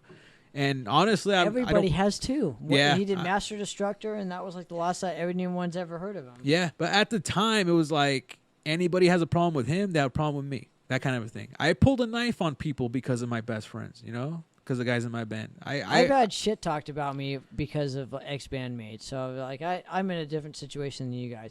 But I want to talk to you about John and how he got into the fold. Oh, Rubio. Rubio. Yeah, his name's Jonathan, but we call him Rubio. So he obviously jams with Carlos and Blade Killer. Honestly, he's another one of those guys that's down. You always want to...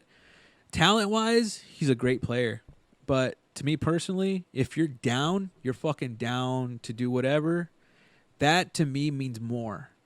Honestly.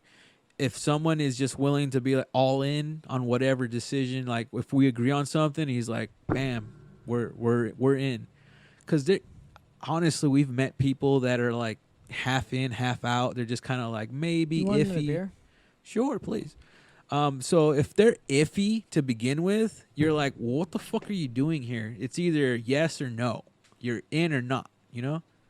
And if you can't find someone like that, I mean, Granted, if they're a great player, sure, whatever, tolerate it. I don't know what your deal is, but not you. I'm saying like in general. I know what my deal is. That's why I have the show. In general, what people's deals are. But like I said, the guy could be fucking playing like fucking Steve Vai, fucking amazing guitar, but if he's not down or synced in with you, fucking chemistry wise, whatever, get out of here. I don't want you here. So Rubio has the talent. He's actually, I mean, he's in the family, I would call it, because he actually was friends with Chris when they were fucking young as shit. They were like fucking 14 years old. They knew each other. I mean, so him playing with Blade Killer, and he has that experience recording and all that stuff. He has killer fucking solos. It was just like, hey, do you want to jam? You know, and he was willing, and he came in, learned all the songs. He's willing to just do whatever. That's an important thing. It is. Do you know who taught you how to properly pour a beer?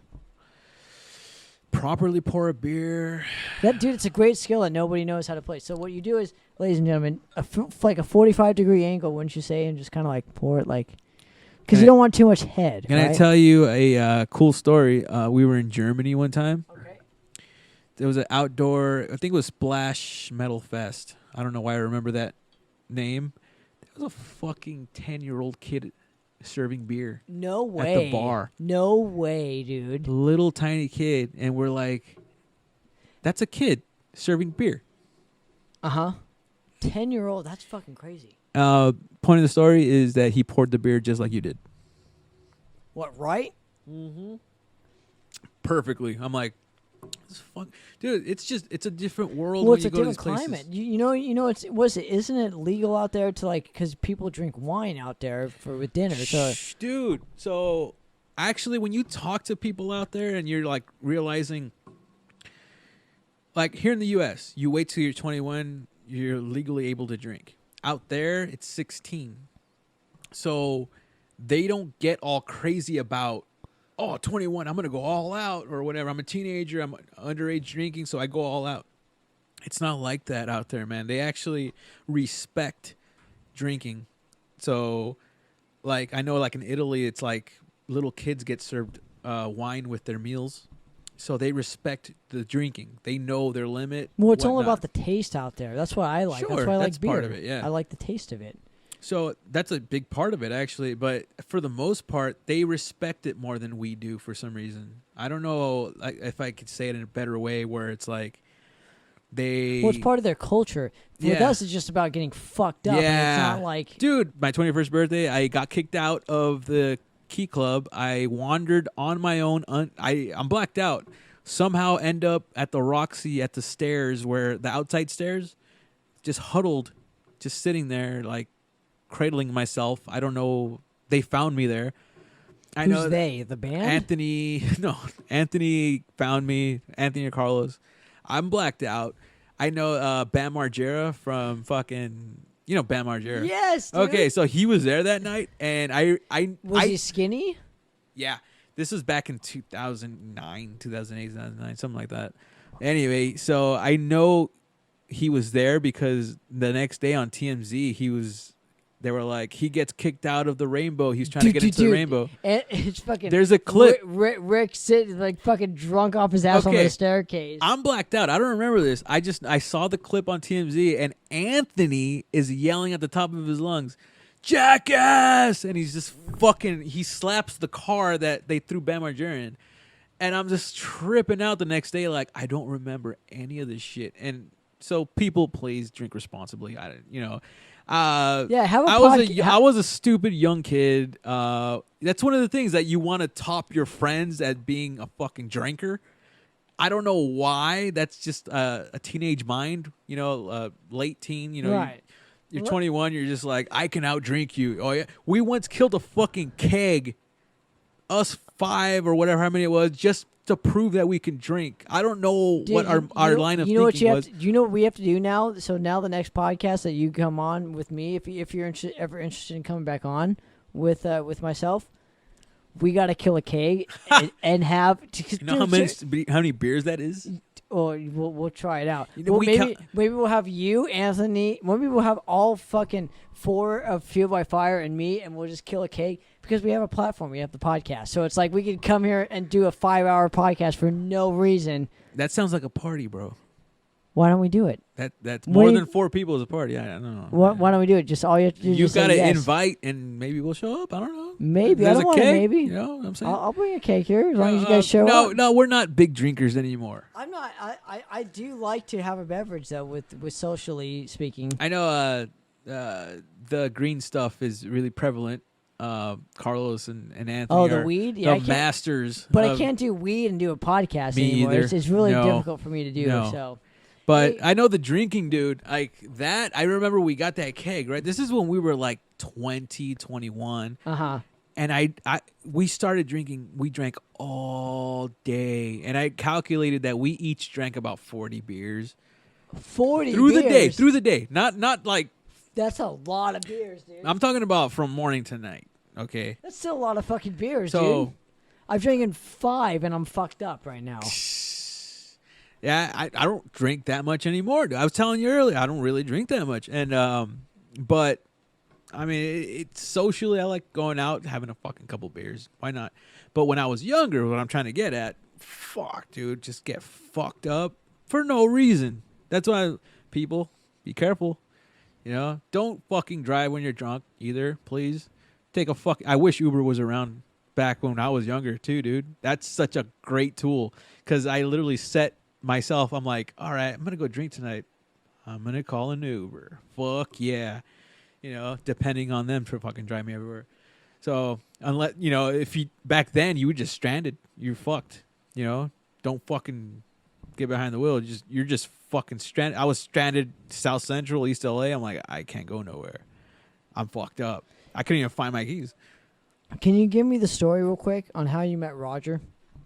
Roger, I actually don't remember the exact time, to be honest with you. He's just like my best friend. So I just wanted to know like how I didn't know you guys knew each other until Thrasho to Mayo 6 when like you said this is for Roger and it was like, oh god, it was a song you don't play. Striking Death. Yes. Yeah. Yeah, you never played, but you only played it he's for one him. of the guys that's always around. Like He's my best friend, dude. He's a comforting individual because he's just there and he doesn't bug you.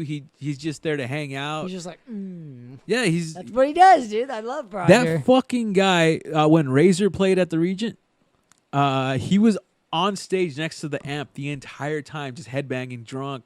Oh wait, I was there too. I was right next to him getting hammered drunk. He was the only person on stage when Razor was playing. I was there. You were at the I was side right stage. next to him. Yeah, I was right next to him. No. You were at the side of stage with me. I remember seeing you at the side of the stage. He was next to the amp. I was drunk too, so I don't remember. He was on the stage next to the amp, just fucked up, just fucking like, you could see him just spinning around, He's just like- headbanging. I'm like, dude, what the fuck? Like, He's married. Give him a break. what the fuck? No, yeah. He had to have some fun sometime. Roger's an dude. awesome dude. I yeah. love Roger, dude. That's why I gave him shout outs because he was one of the dudes that would always come up to us and like, hey, what's going on? I'm like, what's going on with you? Like, so we just fucking start talking. That's the thing. That's how you said earlier about having an ego. Bands that have egos and shit. No, I don't dude. dig it. I don't. Just if a fan comes up to you and they're cool as fuck, you make a friend. they're That's your no longer friends. that's no longer a fan. That's a friend. You know, we made so many fucking See, I think it's called family. I think we're Family? all family. Yeah, Yeah, there we're you all go. family, dude. You could call it that too. I'm your white uncle right now. You know what I mean? You're my Hispanic brother right now. I don't know why race has anything to do No, with it doesn't anymore. It doesn't anymore. That's my point. No, yeah. We're all like one family. That's what family is, dude. It doesn't matter what the No, fuck yeah, you that's are. what music does, dude. That's fucking awesome. And that's what I'm saying. Like, I don't remember a time when But I did- actually met the fucking guy, Roger. Well, Thrasho to Mile 4, I thought he wanted to beat me up, remember? Because he But- looked at me all weird. He's like, give me the death stare. And he's like, twice the size of me. I'm like, oh, shit, this guy's going to go on to wants to he's kick my ass. height. He's not twice your size, bro. Well, at that time he was, dude. I wasn't growing into my show right That's now. funny, dude. But no, fucking guy's cool as hell. He's the best, You know dude. what? If it could have been I him, would do anything it for could you have guys, honestly, dude. it could have been anybody that came up to me and said, "Hey, play the song for me." And if that song's in the set, I'm gonna give you a shout out. Oh, so it was already in the set. You didn't actually do it just for it. No, Oh. sorry, Roger. Sorry, but no, it's true. I'm gonna shout you out regardless, whoever you are. I mean, there have been so many like quote unquote fans that turn into friends, you know, everywhere across the world, where it's like, hey man, we're both alike in so many different ways. I mean, there've been very, very little times where I think I'm the only one in the band that's almost gotten into a fight with fans, like physical fist fights. All right, check this out. Am I in the wrong? This is the first time I talk about this. I know that Andrew Gomez was there. He was doing merch for us. So there's a fan that comes. It was in Barcelona, Spain. This guy comes up to the merch table. Well, I'm always hanging out at the merch table, hanging out. Well, tried to be at least. All of us do. Just to hang out with everybody. This guy comes out of nowhere and says, hey, how much is this? And I'm like, oh, that's $5. How much is that? Oh, that's $15. Oh, one of those guys. So he's like, hey, why don't you give me that for free? I'm like, what are you talking about? He's like, I bought your album, so you owe me this. I'm like, what are you talking about? He's like, what are you talking about? He's like giving me attitude like, I fucking supported you. Why don't you fucking give me shit for free? And he's telling me this in Spanish, right? It's fucking Barcelona. So do you know how to speak Spanish like fluently? Sí, pero no tan perfecto. So I know how to speak it, but not too perfect, but enough to like communicate good. Right. No, I was right? Mexican American, bro. Fucking Spanglish. So this fucking guy's telling, like, we're in each other's face because he's like, you're, telling and me he's you're speaking like Spain Spanish is different from Mexico Spanish. It's like different slang and stuff. And honestly, like, I've gotten kind of talked down to by people from Spain. I love Spain. I'll say that. But they have this kind of thing towards Mexicans where it's like, you're not real, like, I don't know, whatever.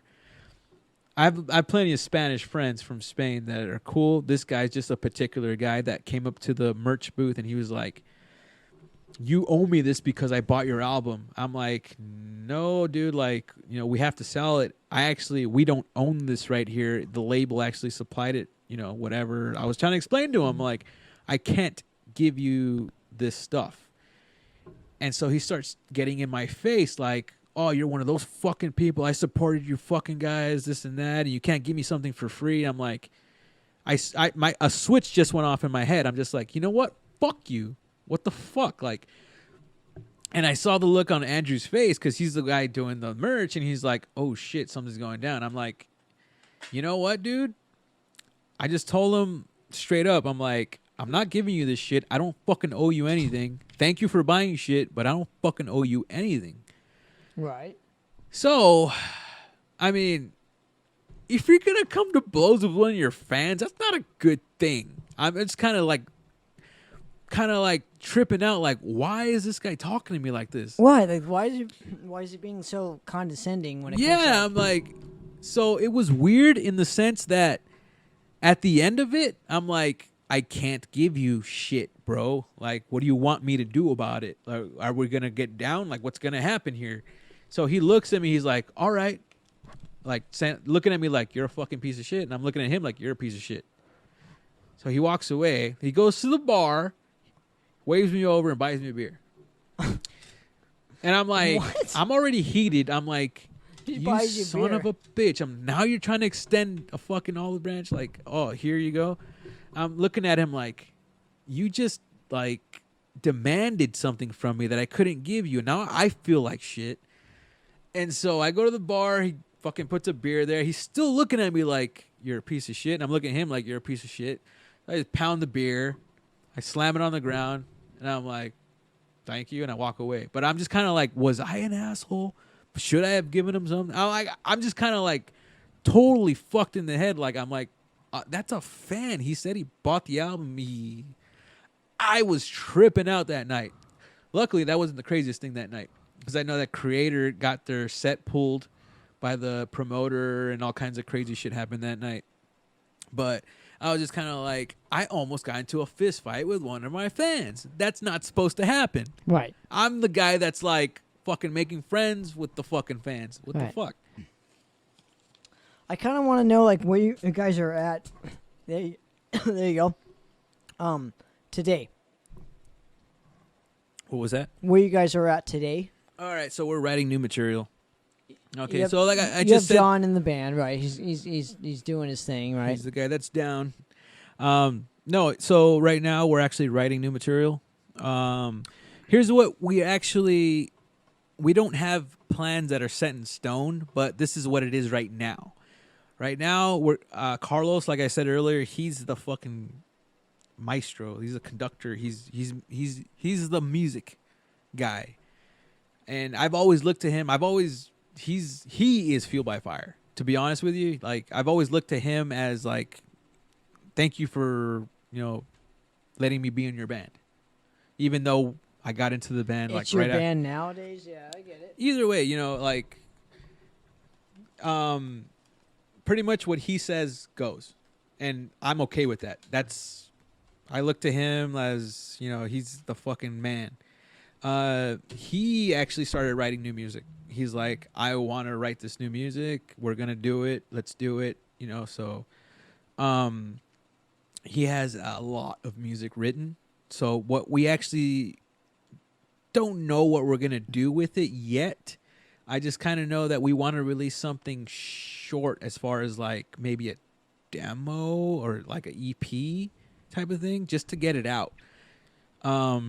He's been writing music left and right, just fucking writing music. And nowadays, our writing method in the past was we all get into a garage and we all just write music together, just throw in ideas. But honestly, he's always been the one that's writing consistently, like whole songs. So he's actually took initiative and started writing songs and just recording them, fucking Pro Tools or whatever that program. I don't know what program he uses. Probably But- Guitar Pro or something. Or One of those. Honestly, I don't know, but he'll send us stuff, and he was like, "What do you think of this? What do you think of this?" And he's sending complete, perfect songs already, and I'm just like, "This is good, dude. It has everything perfect." So he's like, "Well, no, just to be,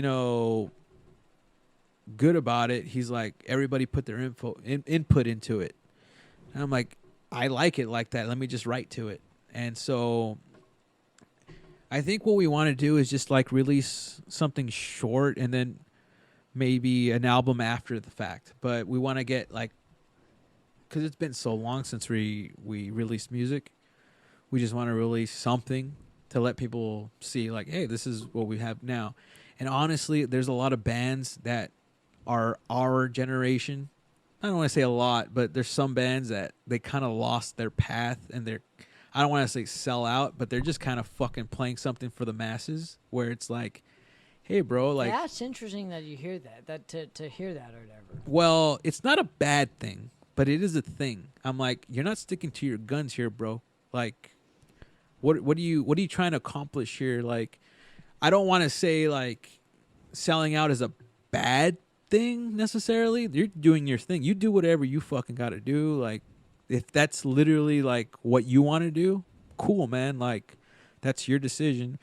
But if you're changing your style completely to conform to a large, the mass, the general population of metal, where it's like, this is no longer fucking thrash, like Right. traditional fucking what you used to play type of thing. We want to stay that. We want to represent what is pure to us. You guys have always been that band, though. Yeah, so we want to keep it that way. We don't want to conform to be, and something we're not. And there's bands that I'm just like, hey, dude, what the fuck did you do that for? Like, I don't tell them that because that's their decision. That's their art. I'm not going to judge them on Right. anything.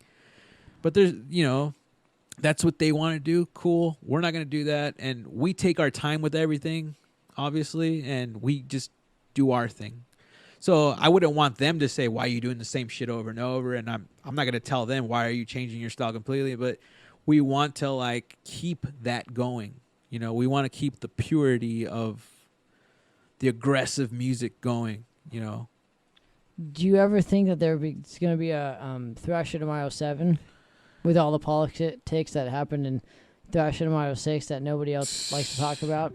I don't even know the details of that. I just know that certain people were very upset at me for no reason. I'm like, hey, bro, I don't know what the fuck happened. Like, honestly, I showed up and I played the show and I took off. I had no input on who played. I had no input on anything. The vibe of that place was amazing, dude. Was it? I thought it was when we played. You know, everyone was there for like the headlining band, so I get it that they weren't that into us. But throughout the night, MOD headlined, right? Yeah. Okay. So throughout the night, though, but everybody was like all ape shit, and I'm like, this is awesome. So I get that part, but like there was so many politics I didn't even know that transpired during that night. I just had a good time because it was like, fuck, Morbid Saint drummers wearing our T-shirt. Big shout out to Randy for doing that for us, but they supported us, and then all the fans supported that event. I was like, this is awesome. The whole event was great, dude. Honestly, it was just another show for me. I'm sorry to say it. It's cool, man. I mean, it wasn't the top tier for you. I get that. I loved watching all the bands. I always do. I don't know if you noticed. But you guys streamed it live too, which was nice. And I didn't even watch the stream. I didn't really care. I didn't even know it was. I honestly, like, it was just another gig, and I just wandered around stage to stage, talking to, because a lot of the fans, I said again, are friends. So I just hang out with everybody. That's one of my things. It's like, oh, I haven't seen you in forever. Let me, let's hang out. So I think it can be done again. I don't know if it will. Maybe we should try to, do another one. I don't know. Is it physically I'm not a promoter. Is it physically possible though to do it in We 2019? can make a show and just call it Thrasho. How about that? I don't know. But it wouldn't be as special. I don't know, The dude. reason why it was special back in the day was because it was like an event. It wasn't just like, let's just call it this. It wasn't like that. It was like, it was much more. See, I never saw it that way. Yeah, but you have to think of it in a different perspective than what you saw it as. You have to think of it as like what everyone else in the surrounding area thought of it as. Because everyone else was like, it was a big deal, dude. Big deal. I never saw it as a big deal. I mean, I saw it that it was a big deal. I just never felt that way towards it. That's because you were in with it, though. Yeah. The people that were not in with it felt it was a big deal. And each and every show, I never overthink anything, obviously. I'm just kind of like, I go with whatever. So I remember Thrashos being fun. I just don't remember it being anything like over the top, like special. I mean, it was. I just don't recall, like, that wasn't something that, I'm itching to do again. Right. It's just something that happened. It was great, cool. I know that it can be done again. Maybe we will. I don't know. What do you think about the scene today? Like, what did Are you asking me? Are you asking I'm asking the you a interviewer? question. Okay, Yes. okay. What do you think it would be today? Because you know what? Like, underground wise, I'm not really in the picture so much anymore. As far as like going out to like the underground gigs, unfortunately, I'm really not. I'm appreciating you actually asking me and giving a shit that you actually view my viewpoints on like what's happening, because I'm kind of in with it, which is a weird thing for me. I'm kind of like the last generation of our specific. Yeah. Honestly, what would it mean to the scene? Is that what you're asking? Yeah. Does it A mean big deal. anything? Yes. And I'll tell you why. There's a void that's not being filled because not a lot of us bands are playing nowadays that are new, because there's not really a lot of money in it, and there's not many of us bands touring. So when you see like Warbringer and Enforcer touring together, it's a big deal. We us two bands, we played with Warbringer at the Riff House for like nobody, dude. No fucking buddy. You remember this shit. Oh yeah. We would play with them and you guys and stuff at Chain Reaction and Riff House. It would be packed. It would be cool. But it's on a global scale like this nowadays. So globally speaking, it's a big deal because there's not as much of it. There's a lot of demand, but there's not a lot of supply. Does that make sense to you? A little bit, yeah. Do you know what I mean? Like, so Thrasher was kind of like the supply that's not being supplied anymore, but there's tons of demand for it. So if you got the right band to headline, it would be the biggest thing in the world, you know, for this community, because the community's kind of lost a lot along the way. But like, where are the bands that are doing their own thrash show nowadays? Like, where? There's not. That's why I'm saying. Why? You know, why? Where are they? Why don't they? I don't know. I'm trying to ask those questions to try and find that out, though. Because, you know, the people that are there to support are still there. You got, like I said earlier, Dan Dismal. If you We're still here? Dude, me and Andy Ford are still fucking No, yeah, there. but I'm talking about, like, promoters that are willing to put up these things. Yeah, the Jason Tylers and the... Sure, yeah. Jason Tyler, great guy. Yeah, he's all nice about guy. the scene. But I'm just saying, like, where are those bands now? Do you remember me and you had the discussion about pay to play, and I took the devil's advocate fucking approach to it? We had a discussion, and I'm like, it's not entirely bad, Tanner. I gave you my take on it. We were was a creator outside the House of Blues in Anaheim, and I'm like talking to you about it. I You remember. got to jog my memory a little bit. 'Cause I've been to so many shows before. You know how so it is. check this out. Pay to play sucks. Right. Is it still going on? I don't know. I think so, yes. So if I want to give advice to younger bands, check this out. If you guys really, really want to fucking succeed, you guys want to hustle, you can use pay to play to your advantage.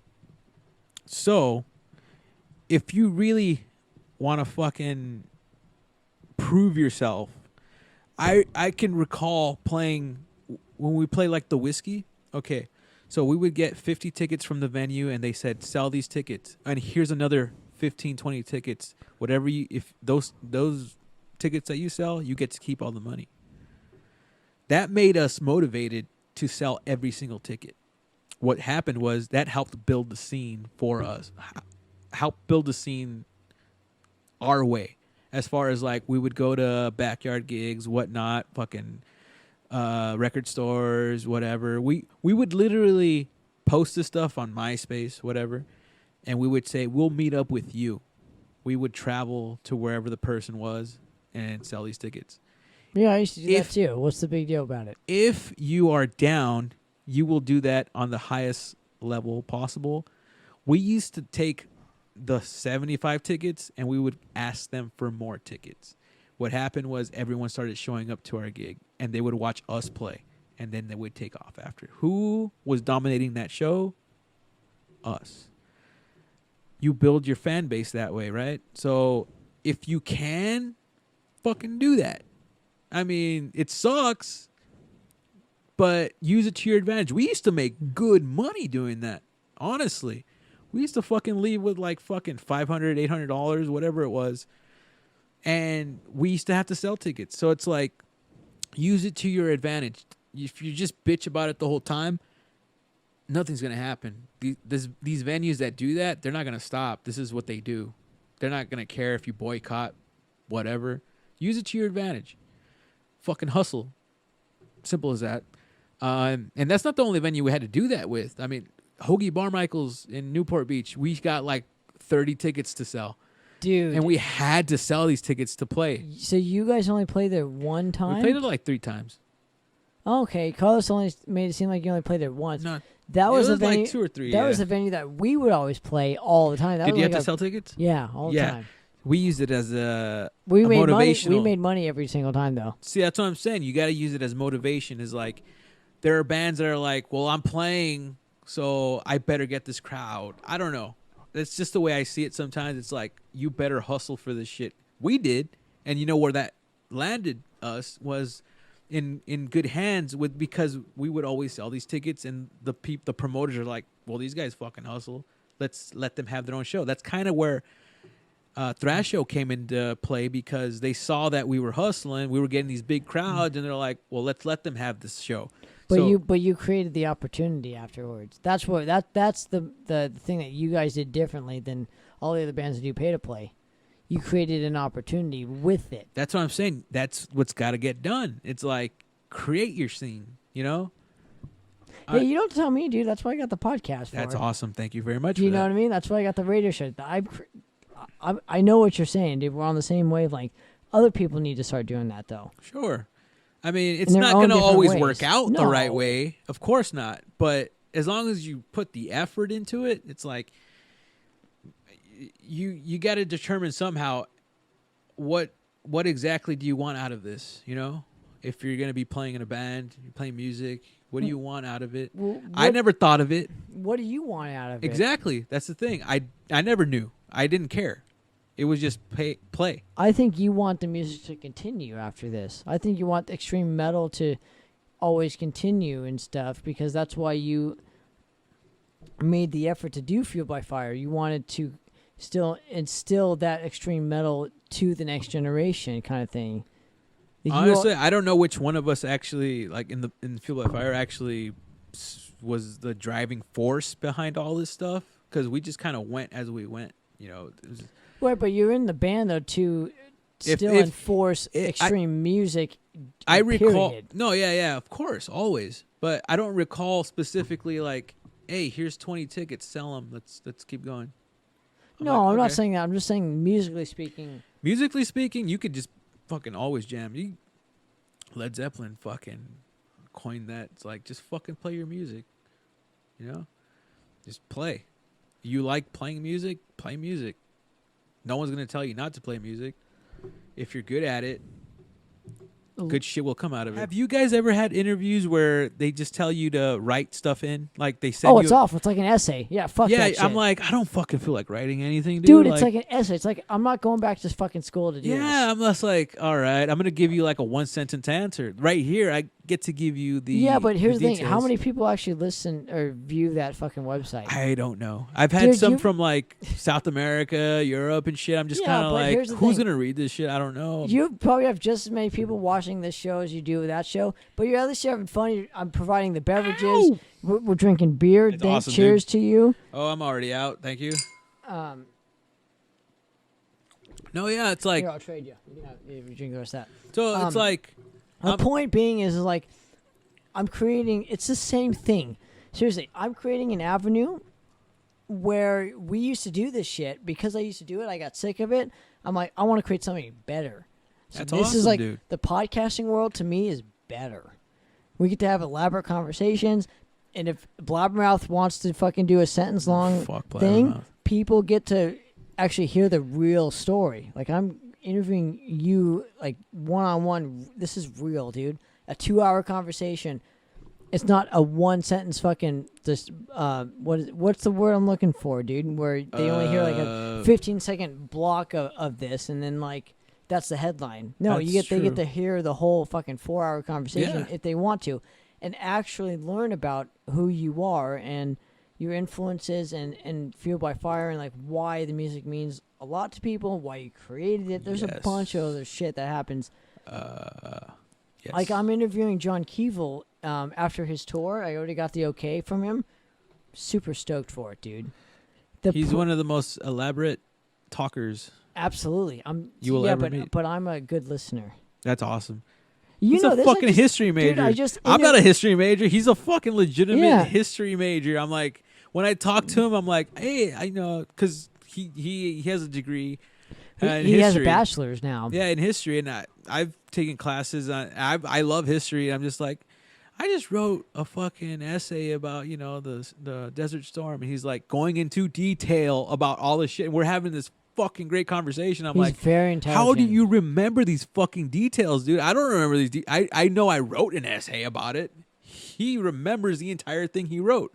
I'm like, I don't remember. I remember writing it. I don't remember. But we need people like that in our awesome. Community, dude. That guy, that dude is one of the real ones. Yeah, there's a lot of people that I wish I could shout out where it's like, you guys are the real ones, like I've already mentioned Carlos, the guys from Warbringer, Merciless Death, and all those guys. Absolutely. Fucking, without them, I don't know if we would have made it anywhere. No way, dude. Like, you said that our Thrash is Back was like the anthem. It wouldn't have been an anthem if it wasn't for these guys.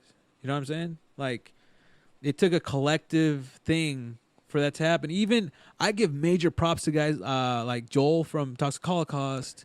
Oh yeah, he I mean- he fucking mastered our last record. I mean, That guy does other things outside of Toxic Holocaust. That's what makes him special. I'm talking, these guys, Municipal Waste, these guys have been there. They've never left. They support, they never sold out. They just fucking kept going at their same level, and they just kept getting bigger. Those kind of people that we look to, they're our contemporaries. They've been there. For the most part, like Toxic Holocaust, Violator, Municipal Waste, they were there before us. As far as in a global scale. Even Ex Mortis. Ex Mortis was right there with us, So it's like, it took a collective thing. Bonded by Blood, these guys. They're not there anymore, but No, Warbringer they're is not for there sure. anymore, but I'm talking about like at the beginning, the genesis of everything. Like, it took a collective thing.